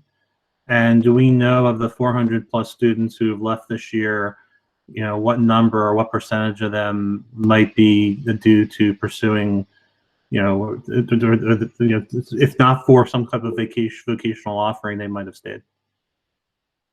Yeah, and you know, no, we don't, Mike. So when we look at this, especially around students who might leave to go to Bay Path or Monty Tech, you know, they're choosing specific programs that they want to go to within those 2 vocational schools. So again, we will never be able to compete with a vocational school. That's not what, you know, we would do as a comprehensive high school. But what we could do, and I think, you know, Christina and Bob and, you know, other members of the Ed Sub have mentioned this, and we've talked about this in the past. It really allows for you know, really updating the offerings available to students who might choose to move to a different school because they can't get a certain type of program that's offered at a Monty Tech or a Bay Path.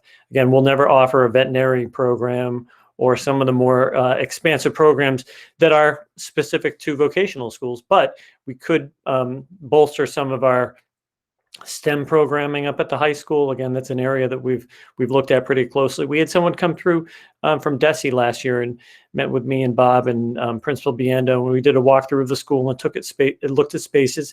Again, one of the issues, and I mentioned this a little earlier, is that the space at the high school, we need to do some work. We need to bolster some programming. It would cost money to do that up front. So that was the original concern associated with this. So it's a cart and a horse to a certain extent. Someone mentioned it's like full day K. I think Bob Ember said it. It's like full day K, and you know how we might move forward with that. So thank you. So I have I think Mike Penthus is the last person with his hand raised. Sorry, I had an issue with the mic there. So I really appreciate what you just said, Daryl. I would appreciate if people didn't try to compare directly vocational and traditional high schools. Let's focus on what the school's meant to do. I do think it's adds great value to have, for example, a mechanic shop for learning how to fix your car, real life skills, but it's completely different than going to vocational, like was the path I chosen. So, especially when we're dealing with space issues, I think the real focus should be on academics. Thank you. All right, not seeing any other hands on this topic. We'll move to the final item that we have. Mike, sorry, it's Malia. My hand raising is not fixed. I had one more comment related to the vocational schools. Can I make that and then I will shut up? Sure. Very briefly. I will also point out that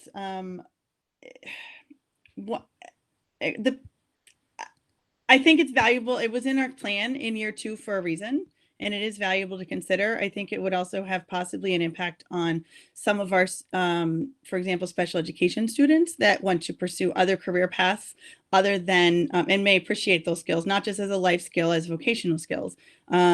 And having someone to help coordinate that may be the first necessary step in planning a program.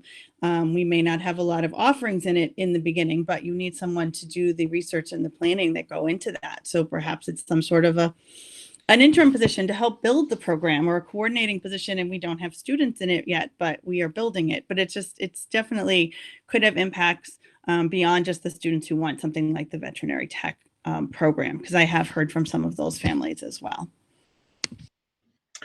All right, so I have Bob. Hopefully we're not just ending up with a point counterpoint on a vocational. No, it's just it's actually a very short comment, Mike, and that is, I'm going to be gone on the committee, but the other thing that I've advocated for a long time, and the Ed Sub talked about it as well, is we are knocked down as a district because we do not have enough AP courses. We are woefully low at the AP level. It's a severe problem for the district, and I'm in the process of selling my home, and again, it is the thing, across the board on all the things that evaluate districts when they look at real estate and stuff like that. Number of AP courses and kids in them, our percentages are way low, and the courses we offer, the percentage is way low, and that other end needs to be attended to as well. So on both ends of the scale, we are lacking, and we need to address that. And yes, there are costs to it, and it's a problem with the per pupil cost. The voc ed part, I think there's a lot of state funding to support after a year or two once we've done the initial investing. The AP side, that's all on us, but we've got an obligation to do it, and we're not doing enough. And that has to be attended to as well. Thanks. Thank you. All right. Not seeing anyone else's hand raised in the chat. We'll move on to the final item, which is the return to school plan, and we'll turn it back over to Daryl.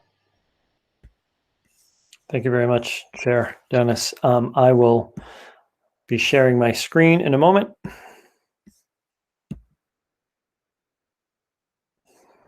And again, this is a plan that we're now in the process of beginning to work through on bringing our K-8 students back to school. So on Friday, the Board of Education gave emergency authority to the Commissioner of Education to reopen schools. He just sent something out to superintendents this evening. He will be sharing basically an outline of how that is going to work tomorrow. And I'll be meeting with all the superintendents and the commissioner on Wednesday to hear more details about his vision. Again, what we're doing, we're previewing a preliminary plan for return to full in-person schools. Again, all of these reopening plans are really dependent upon the status of COVID. We want to make sure that boards of health, DPH, we're all on board. Prevalence of cases. The good news is, again, our Overall rate of infection is low right now. The numbers are coming down across the Commonwealth, so that is very good news for us. Our intent is to provide in-person learning for any family wishing to have their children return to school more regularly. We're reviewing parent responses for Cohort C from the survey that we sent out to families this past week to look at basically what the projections would be around in-person learning. We are seeing many Cohort C students saying that they want to come back if they have the option of doing so. And then also, as I shared with the group last week, we were able to work with the town of Rutland, the emergency management system there, and have all of our teachers and staff in the district have the opportunity to be vaccinated on March 17th, which, again, I think will help move the process forward. So this is an overview, and this is really a kind of a timeline that I'm just going to share with you this evening that outlines what steps we've taken, what steps are in process, what steps have been scheduled, and what steps are yet to be scheduled in terms of moving forward with K-8 students coming back into the building full time. So again, we'll just move down the line.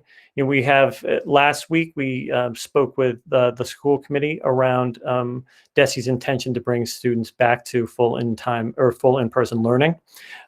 We met with the Board of Health last Monday, and we spoke about DESE's intentions and got feedback from them around our ability and capacity to do that here in this district. We've had nurses trained right now for the Binax Now testing procedure that began last week. We've also, Deputy Berlow and I have gone out to the schools and have begun on-site needs analysis associated with spacing in rooms and lunch tiers, dismissal, cleaning with the building principals at the K-8 level. Again, on Wednesday, just move that. On Wednesday, our school nurses had more Binax training for COVID-19. We've communicated the plan to families that actually went out last Thursday. A survey went out as well to families as part of that plan, and that survey is still, coming in. It should be back in very soon, and we'll share the information with the full school committee after that. What we have done is we met with WREA last Thursday to talk about our intention to return to full in-person learning and just some of the initial details. We continued on-site analysis last Friday. We've communicated our intentions and dates for a full return with in-person with our transportation providers as well. This is a really important step to make sure that our transportation providers are able to move forward with this in a timely manner. So that has been we've had a meeting associated with that. The Board of Education voted to support the commissioner moving forward with this. I shared more information with families through my weekly newsletter this past Saturday. Again, tonight we're reviewing the return to school plan schedule. And then what we have after this are just items associated with what we are, what we've scheduled in terms of different areas that we need to ensure that we have the capacity to handle more kids coming into the building. So working with the food service manager around increasing food production, meetings at each schools as needed. And again, we're beginning these, and we've begun these already to brainstorm possible solutions for specific problems associated with some schools. And that might be, maneuvering desks, looking at how desks can be set up in classrooms or in lunch spaces, mass breaks, recess, all those types of things. Those are all the questions that we're now currently in the process of working through. We'll be meeting with our head custodians. Central office will be meeting with building principals on Wednesday to talk about more details. There'll be another nurse training. We're also going to have a task force meeting with our, return to school task force this Wednesday evening. Director Keenan and I will be running that. We'll meet with WREA leadership this Thursday again to really go through the process a little more formally and look at more of the details. And then we're going to continue to develop the plans really around looking at the analysis associated with the survey data from Cohort C families to really look at if there are going to be any implications for staffing, more busing needed, instructional needs, and so forth. We'll have a second transportation meeting with, again, later on this week. And information will be shared with families, sorry about that, through principals' newsletters this week as well. Moving into next week, we'll have another meeting with the Board of Health, boards of health to review data. We'll have more information provided to elementary schools about any anticipated shifts in staffing associated with cohort Cs. We'll have, and Christine is taking a look at this, reviewing schedules for students on IEPs, which is important.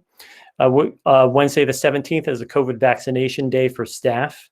Thursday the 18th, I'll be holding a town hall for all K-8 educators with central office and principals, where we'll be taking questions from them around reopening. We'll have another transportation meeting, more communication around schedules, and then information shared with families through the principals' newsletters. We'll have one more meeting with the boards of health on the 22nd of March. We'll have staff meetings in each building focused purely on the transition to full in-person learning. The nurses will be part of a meeting that we'll have all together in terms of preparing for reopening. We'll have a final transportation meeting with updates, and then information will be shared with families through principals' newsletters. Again, one more meeting with Board of Health, one more meeting with nurses. Ultimately, we'll go through and we'll share information with families associated with the readiness for in-person learning and what the move's going to look like. And our plan right now would be to have all K-8 students have the opportunity to come back to school on the 5th of April.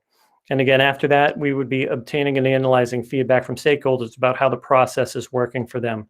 So that's the K-8 model. That's what we're looking at right now in terms of bringing our K-8 students back. I can tell you that we had a discussion with our building principals last week about this, moving from the original K-5 to K-8 model. And the overwhelming feeling was that with our schools being so diverse in terms of the grade level configuration, having 2 K-8 buildings, as well as K-5s, K-4s, 6 through 8s, 5 through 8s, we wanted to ensure that we were trying to meet the needs of as many of our schools at the same time as possible, and really not split schools such as Paxton and Princeton, where we'd have only half the school come in and middle school students would still be in a hybrid model. We've started the process of looking at the high school. And again, these are all, and I'm not going to talk through these in the same way, but these are all the steps that we've taken so far in terms of what we've been looking at for the high school and what we've done thus far in terms of sharing information. Again, we're still in the process of looking at what we can do around working with our head custodians, working with building principals, hearing the task force information, and then meeting with our teachers union around the high school piece. When we're looking at some of the items with the high school, again, we'll probably get some more information from the commissioner tomorrow and Wednesday when I have the opportunity to hear from him. As we've looked at this, we're looking at what we can do in terms of providing spaces for the students to properly distance in a classroom, as well as in lunchrooms.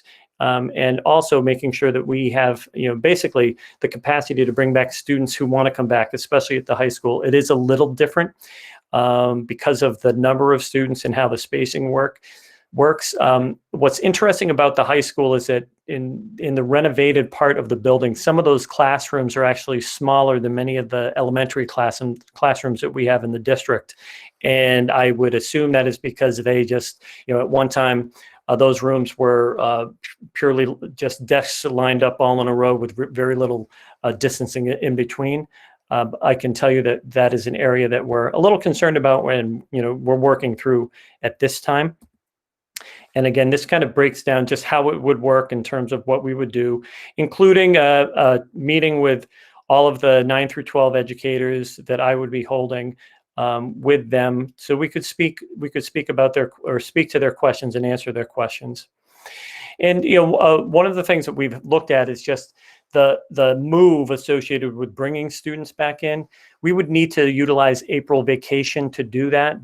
We have several trailers filled with furniture that we had to move out during the summer in order to accommodate the spacing regulations. So we would bring the furniture back in, organize the school in a way that would allow for social distancing, but in a way that is not typical and might not be typical for a regular school. So our goal ultimately would be, we'd really like to try to bring our students in after April vacation or the first week of May at the high school level.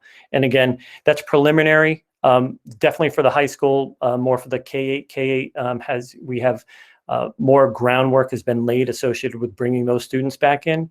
The discussions associated with high school are really starting to develop right now, and we'll be moving forward with those kind of simultaneously while we also look at bringing our K-8 students back.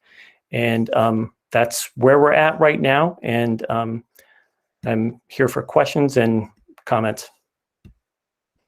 Thank you. I'll open the floor for comments. We have Kelly Williamson first. Hey, I wanted to commend the administration for the setup of the vaccine clinic so fast. Actions speak louder than words, and I think that sent such a strong message of supporting our teachers. So thank you. Are they getting their second dose in the same fashion? So yeah, a great question, Kelly. So first dose will happen on the 17th. And right now, I believe we've had about 600 employees sign up for this. So that's good. It'll continue to roll through. The second dose happens 21 days after the first dose. And we're looking to do that on a Friday afternoon, Friday evening, because, again, we have heard that the second dose of Pfizer sometimes has some side effects. So we want to ensure that, people have time to kind of rest at home after the fact. Excellent. Yeah, that's kind of what I was thinking around that. Thank you. But again, for that to come out that fast was really impressive. So congratulations. It was a group effort, to say the least. Thank you. I agree with Member Williamson, and I'm sure many of us feel the same way. And the gratitude for you and all the people involved in setting up that vaccination clinic. I think that is an incredible feat, and we're very lucky to have had a regional center to be able to do that with the district. It's just, I know it's probably a great stress reliever to a lot of educators. So thank you for that. I did have a couple questions. You had mentioned in the K-8 return meeting with food service manager about being able to increase capacity of serving food. So I'm just wondering if it means that you also if you need staff. I don't know if we had laid off any staff and if those people would be called. We haven't, it doesn't look like, so that's good. The other thing would be, it sounds like we're doing I know the commissioner talked about 4-day versus 5-day. If you want to do a 4-day schedule, you could ask for a waiver. It sounds like we're going to be going all in with 5 days a week for instruction.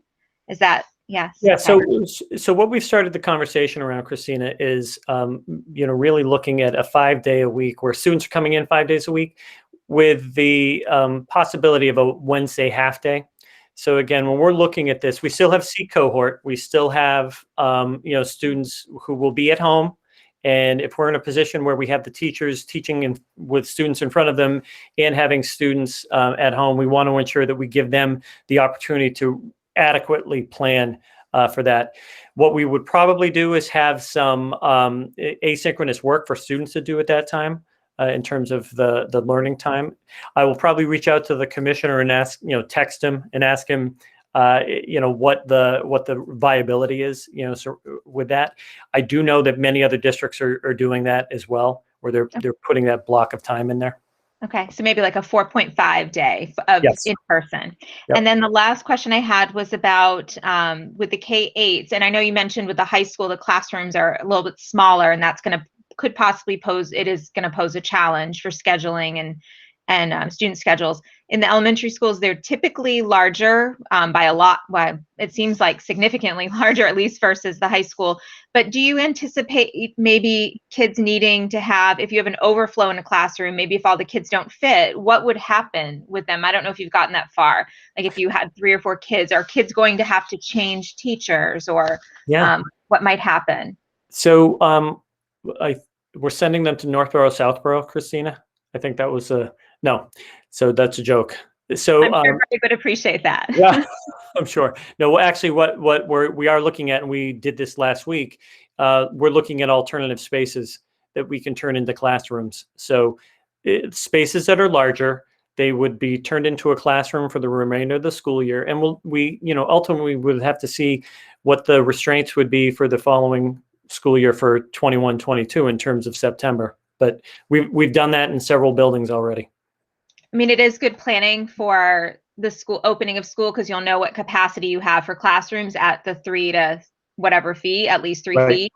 So you can do that planning. But I was just wondering, so as much as you can, kids, you're going to try to control so kids have the stability of having the same teacher. Okay. Yes. Oh, yes. 100%. Okay. Thank you. Melissa next. Find my mute. I just had a few things. The first one was I was reviewing the CDC guidelines on social distancing, and everywhere I read it keeps saying 6 feet, 6 feet. So why is DESE okaying the 3 feet now? And I know we're gonna have to, if we bring everybody back K through 8, I think you had mentioned that we're gonna be 3 feet in some of the classrooms. Kids still aren't going to be vaccinated. I'm so happy to hear that the teachers are. That's wonderful. That's always been my number one concern. Of course, my next concern is kids being too close, especially if they're all in there at the same time. That's one of the first things I have. So Melissa, can I just kind of jump in that? Yeah, go ahead and. Sure. Yeah. So the state DESE has had the guidelines around 6 feet, 3 feet. They've been there for months and months, and they've been pretty flexible with that. We've been able to, for the most part, probably in 98% of our classroom spaces and learning spaces, to remain at 6 feet. There are some places that had to go under 6 feet just because we didn't have the space to do it, but that's how it worked. We're looking at this now. Coming back in, we're definitely going to be between 3 and 6 feet in every single classroom, every learning space. Cafeteria will be 6 feet because, again, kids are taking off their masks, they're eating, and we're walking through every single caf, and we're reorganizing, how they might work. Right now, they're at 6 feet, but we're trying to move desks around, tables around, whatever it might be, in order to get the maximum capacity we can for those spaces. Okay. All right. And the next thing another concern is about what cohort C is going to look like if less kids are in it. If there's one kid in a kindergarten of 26 kids and he's the only one, she is the only one on the computer. I fear for that C student getting online time. I mean, the precedence is going to be the kids in the classroom. Right. There are going to be those kids that just can't go because of immune compromised systems. Yeah. So and that's something that we've been thinking about as well. So if we're looking at, and again, this is a possibility, 5, 6 kids, or there's only one student in a class per se, there would be the possibility to maybe pull them together and provide more support. It's a little bit of a challenge though, because again, that student has been with that teacher the entire school year. So to pull them away, I'm a little concerned about that. So we need to look at the numbers. I know, some of you have reached out to me about the numbers, ensuring that the numbers are, what they're going to be. Are we going to have the same number of C students coming back? Right now, I think we have about 50% of C students saying that from the people who fill out the survey that they plan on coming back So that increases our numbers as well. But we're looking at that closely, Melissa. Okay. And then the other thing I was wondering is, I know the teachers are getting vaccinated on the 17th of March for the first one, and then 2 weeks later they can get their second dose. But if we return to school by April 4th, I think it is, that doesn't give that 2-week window of their vaccines kicking in. Yeah, they're going to be off by, I think, a week, Melissa, in terms of how that plays out. But again, the fact... Is there flexibility in moving that Well, date? again, the commissioner is looking for that first week of April. So we would have to talk about that. And my guess is every district would have to do that, because I don't think there's any other district in the state that's doing a mass vaccine the way we are right now. So they'd all be in the same boat. You know, ultimately, I'm looking at this. We have the opportunity to get all of our staff vaccinated. They'll have their first shot on the 17th. They'll get their second shot 21 days later, or thereabouts. You know, we'll have the kids in school. It puts us in a good position, you know, across the board. All right. And the last thing is the high school. I was really surprised to see there's talk about getting everybody back in the high school. Of course, we don't want to leave them out. You know, they're entitled to, but they spread like adults. I mean, I really have big concerns about high schoolers being full in person. I think, I don't know. I know the commissioner is going to say what the commissioner is going to say, but I feel like we need to be creative with that situation before we open.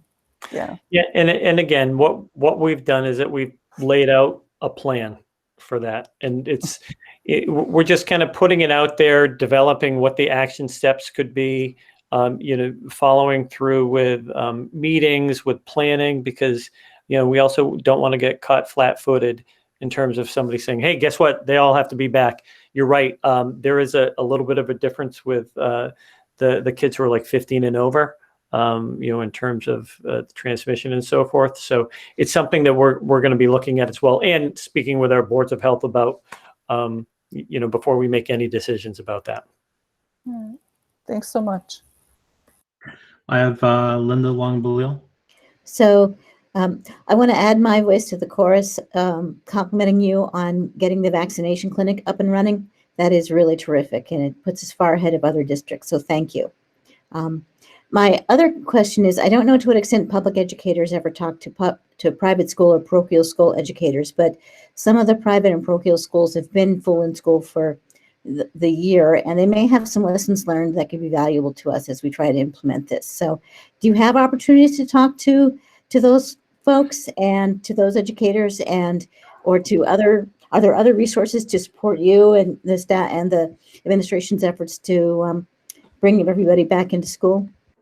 Yeah, so again, there's a superintendent cohorts that we work on. You know, the principals are all part of either local groups, mid-watch, state level groups. So principals, building level administrators, central office administrators, we do have support groups that we work with. I don't work directly with any private school, heads or whatever they're called. I can't even think of the name, but any heads of any private schools. But we could always reach out to a school like St. John's or another one that maybe started earlier than us. I'm not sure what they followed in terms of social distancing and so forth. But again, we could have those discussions. Thank you. I have Carl next. So, a couple questions. First question, and these kind of all stem from the fact that I've been sitting here drinking water all meeting, but one of the things that more for the younger grades, but one of the things that I've heard anecdotally is that the younger grades, kids are spending a lot of time waiting in line to go to the bathroom because bathrooms are limited to one person at a time, and that's kind of what we've been doing. And if we, maybe not one at a time, but the number of people is cut back. And if we're doubling the people, are we going to be doubling the amount of time that kids are spending out of the classrooms kind of waiting in line, or do we know is that there's like, as part of what, like the guidance saying like, well, bathrooms, it's what we've been saying with spacing and distancing, the precautions there, you don't have to take as much, because it's more, again, really more for the younger kids, but. Yep. So Carl, you make a good point. And Bob and I, as we walked through the schools the other day, we looked at a couple places where they had, 3 urinals taped off because they were too close together. All of the bathrooms at the elementary level, and Bob, correct me in terms of the time frame, over the next couple of weeks will have their dividers put in. So we have our person going in, they spend the entire time in that one building putting all the partitions in so that there is again, if they're in a bathroom, they're not going to be in there for 20 minutes at a time. So it's really going to be fast enough for kids can go in and out. The social distancing is not quite the same. They might be within 3 feet, but there's a partition between them. Bob, did you want to go into any more on that?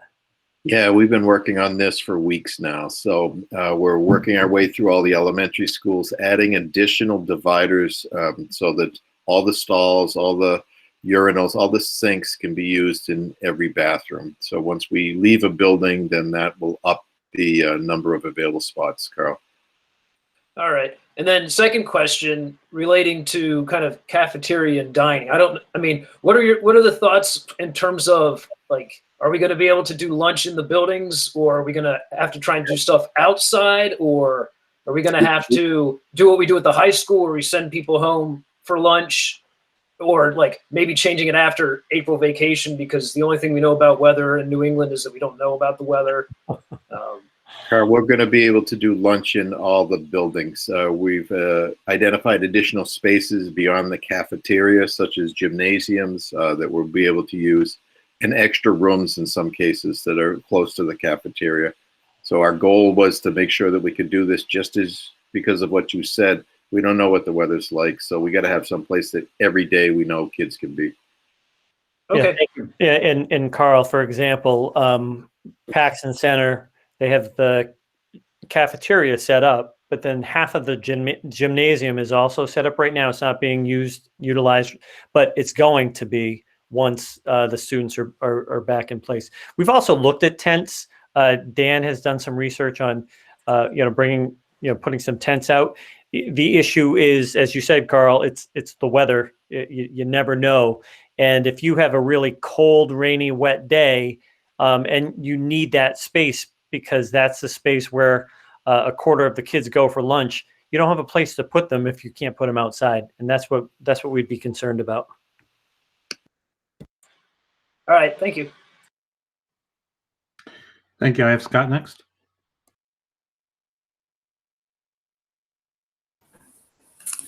Hi. I'm really glad to see all the planning going into getting the kids back into the classroom. It's been well received with the parents of the district, especially here in Holden. I've received quite a few emails.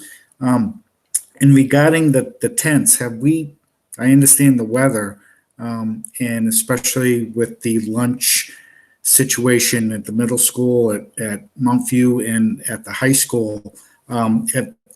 Have we looked into maybe portable classrooms? I know they're small, but we've used them in the past when we renovated the high school. And any look at that, or?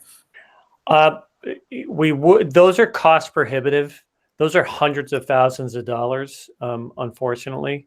And you have to get a permit, get them set up. It's they need a very loose foundation. So probably we couldn't turn around and do that in a timely manner. No. Okay. And then the other thing, Scott, is the buildings after we've left and had various meetings, they have the capacity to get this done. It's not like we're struggling and we don't have a solution. Right. We do have a solution. Good. Perfect. I have Malaya.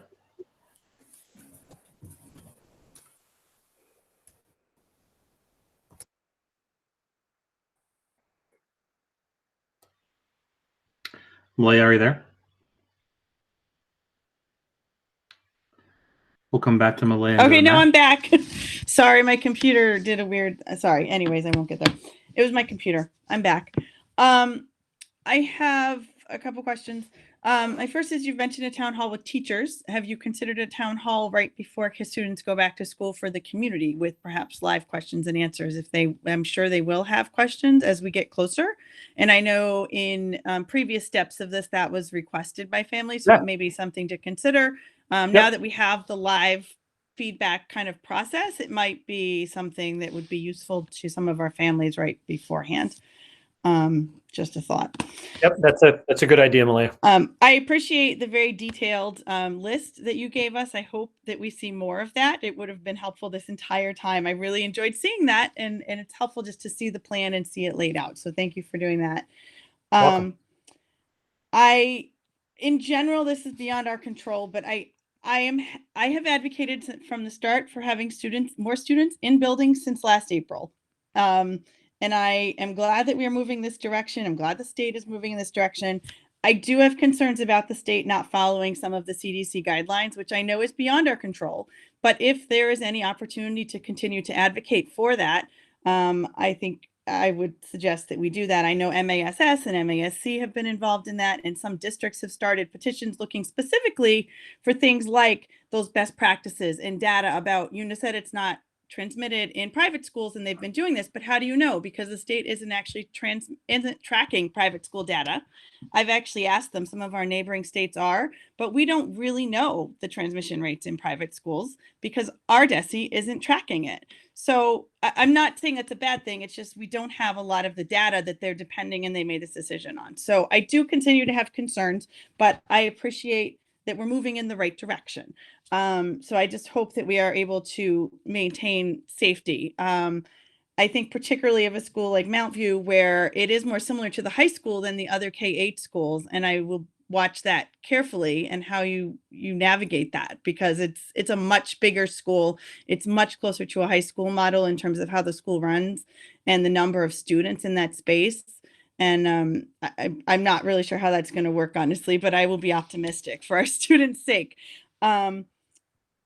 I wonder about spaces. You said you would use some of the larger spaces. I assume that means things like gyms and art rooms and things.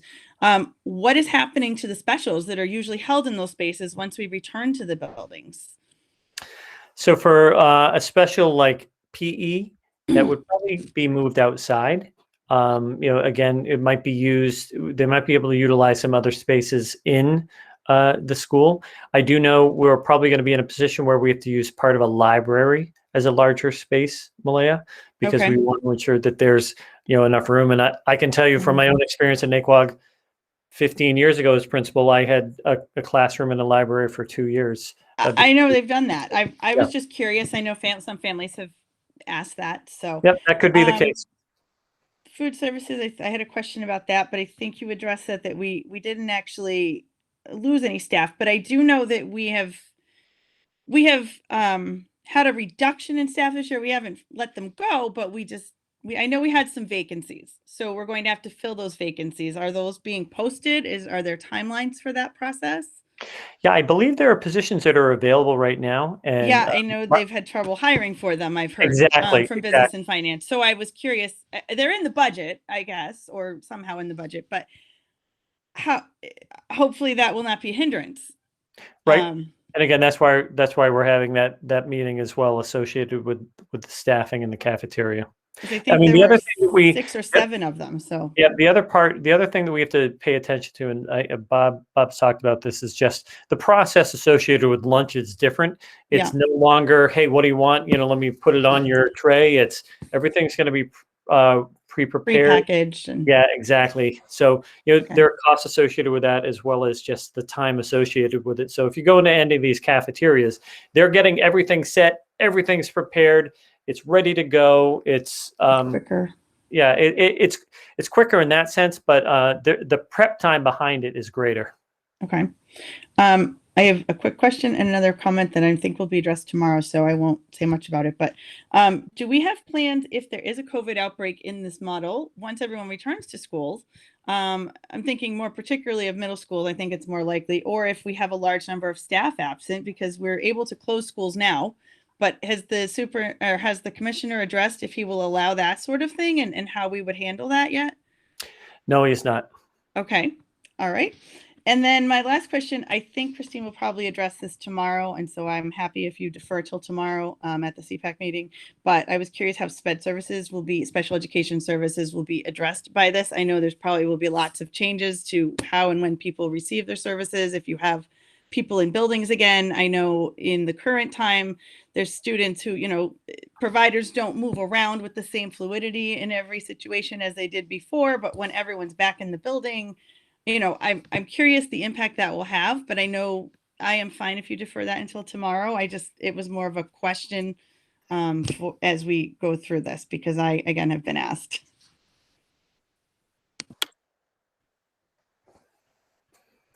Yeah, I have a feeling Chris will probably answer that tomorrow. Yeah, I assume tomorrow at the CPAC Okay. meeting. I think it's Okay. on the agenda. So I Yeah. was just raising it in the queue. Sure. Hopefully it Okay. will stay on the radar. Thank you. Thank you. I have Matt next.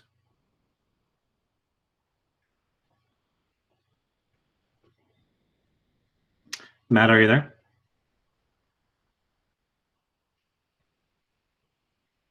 We'll come back to Matt. We'll go Sherry. Just some clarification on the high school. It seems like this is just a possible date and not a set date. Is that accurate? Yes. And then on top of that, lunch spaces are no longer a concern there, or we would continue half days. What's the plan?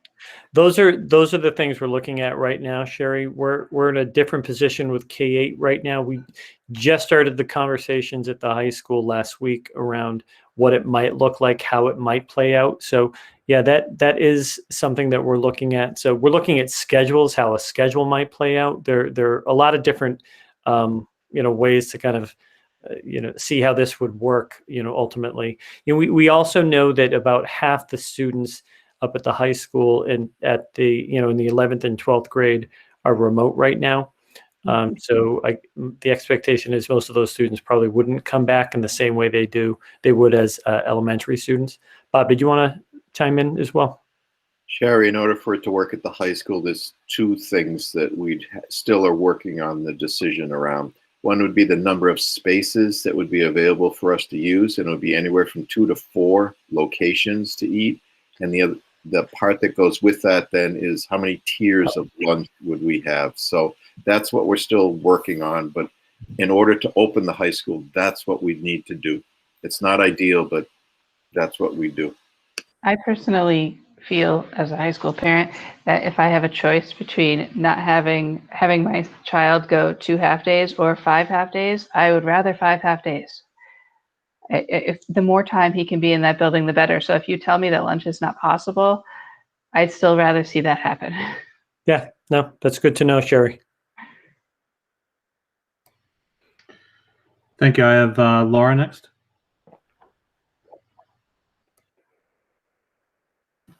Thanks.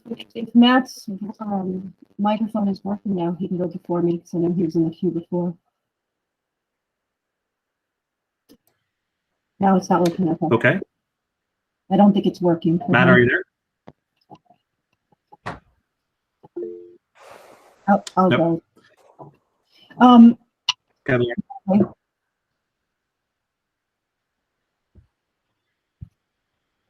Laura, you can go ahead. Okay, sorry. I was trying to be helpful. I have a couple of questions. One dealing with the feasibility of current contact tracing protocols when we scale up. Can we do contact tracing with a scaled up version of what we have now at all levels?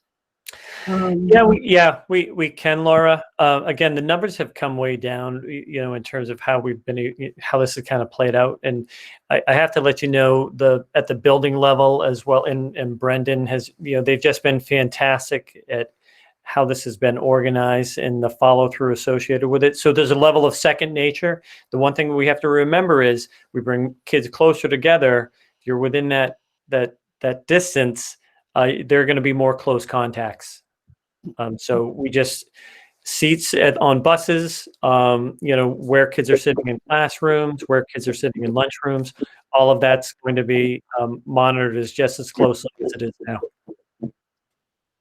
And then my other question has with the timing, the potential timing of the return for high school being possibly April 26th, and how that impacts the seniors, knowing that their year ends a little bit earlier than the rest.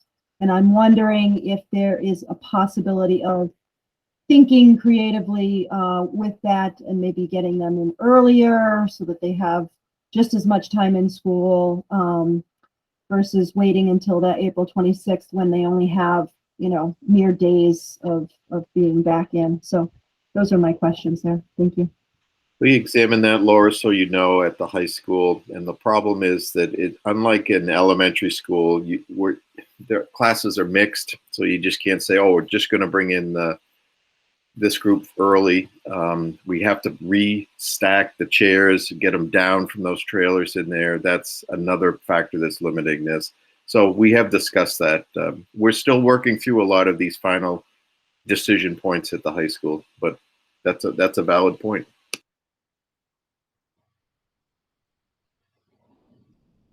All right. I think, Matt, you said you're dialed in? Third time's a charm. Can you hear me? Very good. Yep. All right. So I have a few questions for Dr. McCall, probably. When we look at going back K through 8, are the schedules going to be adjusted to add for that additional hour back on the days? Yeah, the hope would be that we go back full time, Matt. As I mentioned, I think that the half day Wednesday is still something we want to take a look at. But we'd want to have a regular schedule Monday, Tuesday, Thursday, Friday. Okay.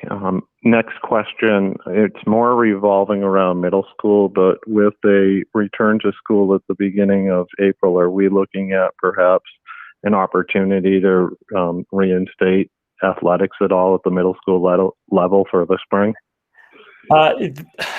Across the board, the state is not doing any middle school athletics, anywhere. So it would not be something that we'd reinstate.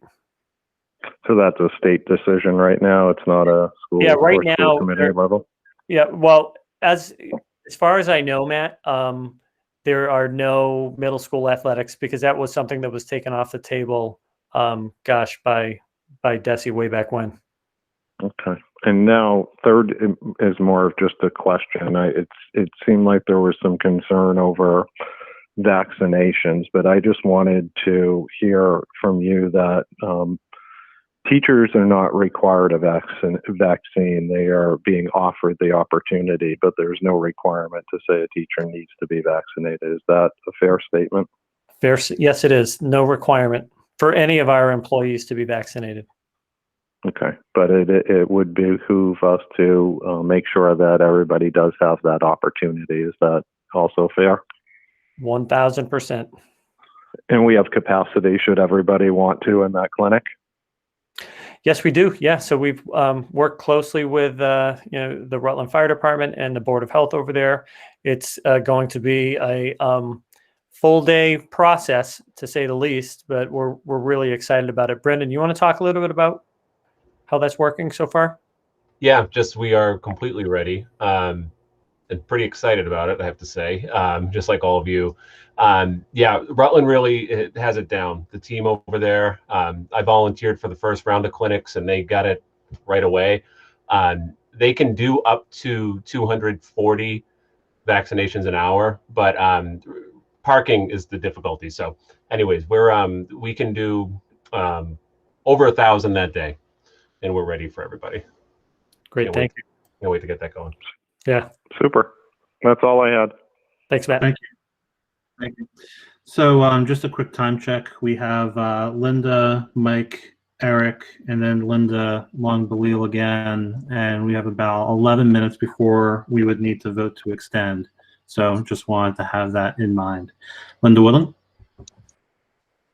So I have a couple questions. So one, I just want to highlight again that yes, DESE has said from the beginning that 3 to 6 feet is okay, but the CDC in our country has not ever deviated from the 6 feet.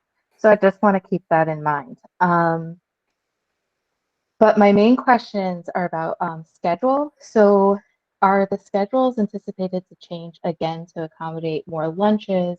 So all the, I'm thinking of the little kids who are getting their schedule changed again in April, especially the little kids who might stay in cohort C.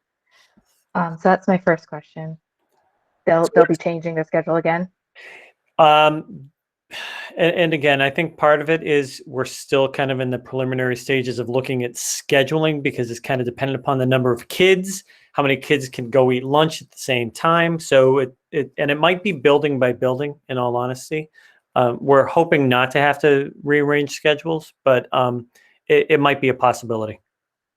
Okay. And then I know you said that the comment about, not wanting to move remote kids away from the teachers that they've built relationships through already this year. I just want to point out kind of a counterpoint there, that it's not really about if a kid is pulled away from someone they know and put to someone that they don't know. It's that somebody that they know is constantly being pulled to the other kids and Right. away from them. And that is very damaging socially, emotionally. That is a big problem for mental health, especially for the littlest kids who, for whatever reason, end up staying in cohort C. And if we truly care about every single kid in our district, we need to keep that in mind. That's a great point. I'd really just encourage you that it's not if there's a remote only teacher change in April, sure, there are drawbacks, but you've got to compare that against the emotional impact of my teacher only cares about the other 18 kids in the classroom, not me, right? That's actually the comparison in my book. And then my last question is a question about what the state has provided while they have come down to this push, this direction. Other than this announcement and the protections that they take away from districts having to use, has the state actually given anything to Wachusett and the other districts to work with to make this happen safely? What they will say is that they gave that the large grants. So the number one thing. So we have our 2 ESSER grants. We have the school reopening grant, and that's the one that Bob talked about, the 1.5 million, and they have referred back to that because that's a grant that extends through, I think, FY22, or at least into December of 22, Linda. So that was part of, I think, that's part of the conversation that the commissioner has had with superintendents over the past several weeks. Hey, listen, you've seen money; it's come in. We've been able to support you in that fashion. You've been able to plan out PPE, spacing, extra teachers if you need teachers, staffing support, pooled testing, at rapid antigen testing. So that is what they've not said, hey, by the way, you're going to open, here's a check for $500,000. There's been none of that. It's all been based upon what's already come out. And Linda, we have received cloth masks, both in young child sizes as well as adult sizes. And this is from the state, not Department of Education. And we have received air purifiers as well, new air purifiers. Good point, Bob. But all of the other grants, that's come through the federal government, correct? Those weren't state grants. The technology reopening grant was from the state, the first one I went over. Okay, thank you. Leah, you have a point of order? I did, because I respect the right of everyone to make comment. I did want to make a motion to extend until 10:30. Motion to extend at 10:30 has been on the floor. Is there a second? Second. Is that Linda? Yeah, Linda second. Randy, can you call the roll? Sure. Member Ayala? Ayala, yes. Member Bennett? Bennett, yes. Member Brown? Brown, yes. Member Gustafson? Yes. Member Haber? Haber, yes. Member Imber? Member Imber, Kirsch? yes. Yep. Member Kirschenbaum? Kirschenbaum, yes. Member Knowlton? Knowlton, yes. Member Lavoy? Lavoy, yes. Member Longbeliel? Longley, yes. Member Mills? Mills, yes. Member Mitchell? Nope, I don't believe he's on. Member Otmar? Otmar, yes. Member Pantos? Pantos, yes. Member Shapiro? Shapiro, yes. Member Silva? Member Silva? Member Smith? Smith, yes. Member Sullivan? Sullivan, yes. Member Williamson? Williamson, yes. Member Woodland? Woodland, yes. Member Young? Young, yes. Chair Dennis? Dennis, yes. All right, next I have, thank you. Next I have Mike Pantos. Thank you. So for Daryl, is the April 5th date decided upon? That's a hard set date, yes? No. No, it's not. Could you explain that? Again, one of the things we have to do is we have to ensure that we have, again, if our Board of Health comes out and it's like our numbers are spiking, we're starting to go up, we're not gonna pull everybody back in immediately. So we're gonna take a look at that. But that's as hard a date as I can tell you right now, Mike. The goal is to open up at that date. That would be the only thing that would probably interfere with it. Okay, but that's set forth by the state, correct? The 5th, yeah. So that's what we have to. That's what we're going to hear about tomorrow from the commissioner, to see what his kind of thoughts are around what the exact date will be and what the expectations are. So yes. Okay, so member Haber brought up the idea of if it was not feasible to do the lunch in the high school, doing that 5 half days. But would that, or do we not know yet if that would meet the requirements for the state for learning hours?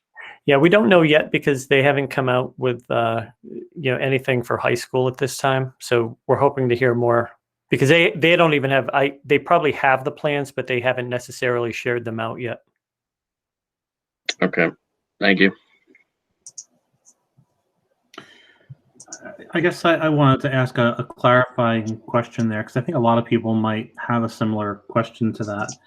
So, Daryl, is it a fair statement to say that the district has aspirations of returning all students who want to this year in K-8 to full in-person learning, and that the district is planning for a return on April 5th for K-8? Yes. And is it also true that that the district is similarly has aspirations to return all high school students who want to return, and that they are targeting a tentative date of April 26th for that full return? Yep. Okay, thank you. All right, I have Eric. Thank you. First, I kind of wanted to just give a general comment, being on the outside and now here today, around the specific frustration regarding this situation and where we are as a district and a committee. I think that the data's been very clear. The science has been very clear for a long time. And I feel this could be an incorrect interpretation of what's happened, but it feels like DESE's had to force our hand to get to a point here where there was plenty of opportunity for us to follow the science and make appropriate decisions with the student's best interest in mind out ahead of this pressure. So that's just a comment from my personal point of view, that's disappointing that we're here now and not already in school, to be perfectly honest. I think that I still hear plenty of concern and plenty of reference to the CDC guidelines, which I think most of us know if were followed strictly, 90% of the school districts in the country would be closed, and that's not what we want. That's not what the students want. So I'm not sure why we continue to reference those things.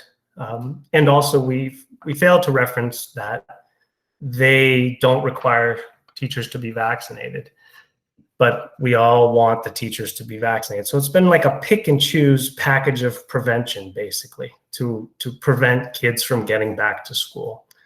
And it's been disappointing. I'm glad to see we are where we are now. I feel appreciative of the clinic for sure. I think vaccinations for teachers are important. There isn't any person that I've met that is pushing hard for kids to be back in school that wants to put teachers' health in danger intentionally. We wouldn't be asking for these things if the data wasn't very clear. And it is. And it's clear at 3 feet, and it's just as clear at 3 feet as it is at 6. I would say that we could take the opportunity as a committee to potentially educate ourselves. I can point people to scientific data if that's a concern, where we can find more information about the health issues and research that's been done beyond what Desi said.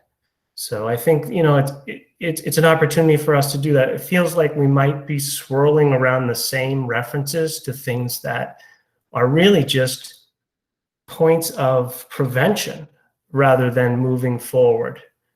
So I think it's important that we take a different approach. And if there's concerns about spacing, let's look at the data and make a decision about what's been pretty clear for months now. And then a final point about private schools, there are probably 50 or more public schools in Massachusetts currently in person full-time. So we have an opportunity to speak to those schools about the way they are operating, the challenges that they've encountered, specifically around spacing issues and lunches. We shouldn't pretend like we have to reinvent the wheel when we know that other districts are doing this. And so we should be leveraging that. And that's where I'll leave it. Thank you. I have someone next. Are you able to hear me? Okay, great. I can hear you. I mean, I had very similar concerns with all the budget questions that were asked beforehand, but I just wanted to take the opportunity to repeat what Member Woodland had said earlier. As much as I am excited about all the students returning in person to school and that we have a plan moving forward, I just want to reiterate that we cannot forget the kids that are choosing to be remote. I still hear, comments about how kids do feel that sometimes, I understand it's hard that teachers may be paying more attention to in-person students rather than the kids who are remote. And I feel that particular disparity is just going to grow further when you have more students in person than you will have in remote. So I just want to iterate to the administration to keep an eye on that and, give some guidance to teachers how they could balance giving the same appropriate attention and instruction to remote students as they will with in person. Thanks, Asma. Thank you. And I'll go back to, actually, we'll go to Christina Smith and then Linda Long-Balil for a follow-up. Thank you. So this is a little bit probably off Member Knowlton's comment, but yes, I know I'm hearing the concerns about spacing. Obviously, that's something we've been talking about, but I just want to remind everyone, as I think Daryl or other members of the committee had mentioned, there are other strategies that are really important, including the mask wearing. And we all know that I work in a high school, and that's one of the areas most of the kids do a great job with, but it's not always done with fidelity because for whatever reason, not because they're trying to be not following the rules. It's just they aren't paying attention to the detail of how to wear it properly. That's really important as we move kids closer together. So we do need to work on education campaigns to make sure that our kids are wearing their masks properly. That is a great mitigation strategy, along with the hand washing before they eat their food, obviously. And the other thing, oh, I've lost it. That's probably enough for now.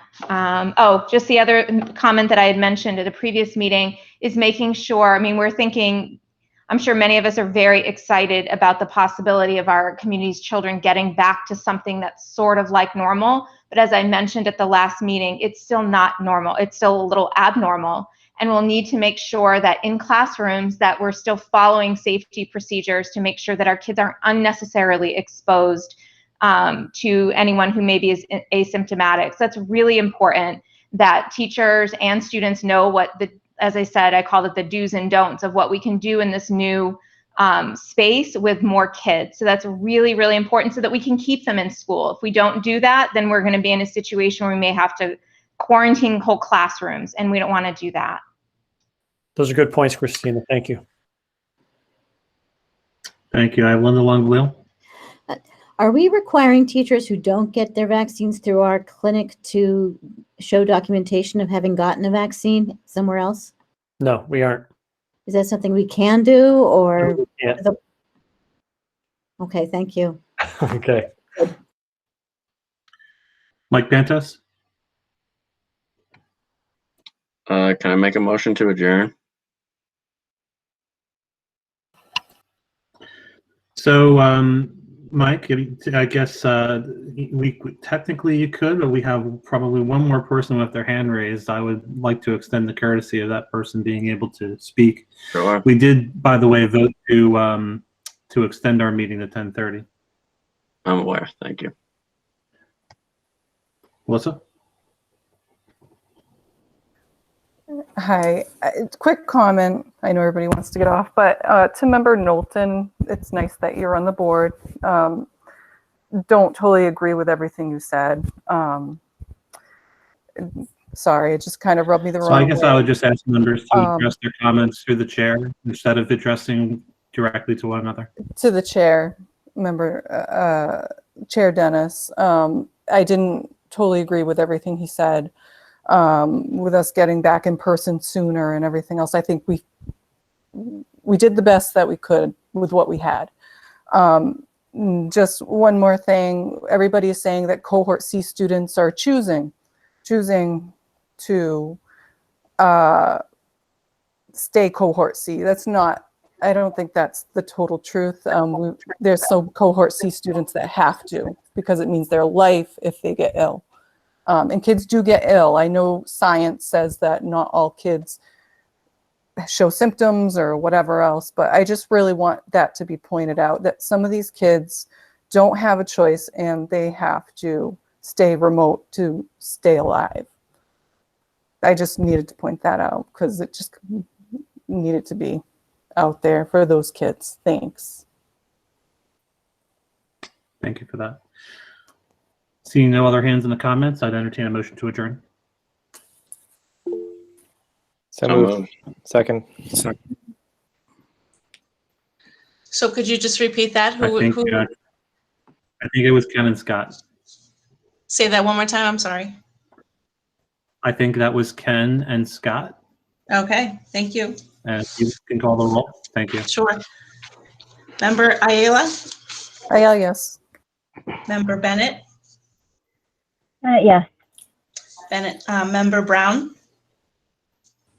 Brown, yes. Member Gustafson? Yes. Member Haber? Haber, yes. Member Ember? Ember, yes. Member Kirschenbaum? Kirschenbaum, yes. Member Knowlton?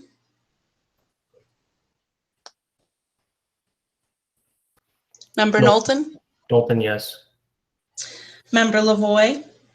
Lavoy, yes. Member Longbeliel? Longbeliel, yes. Member Mills? Mills, yes. Member Otmar? Otmar, yes. Member Pantos, Pantos, yes. Member Shapiro, Shapiro, yes. Member Silva, Silva, yes. Member Smith, Smith, yes. Member Sullivan, Sullivan, yes. Member Williamson, Williamson, yes. Member Woodland, Woodland, yes. Member Young, Young, yes. and Chair Dennis. Dennis, yes. Our meeting is adjourned. Thank you, everyone. Have a great night. Thank you. Thank you.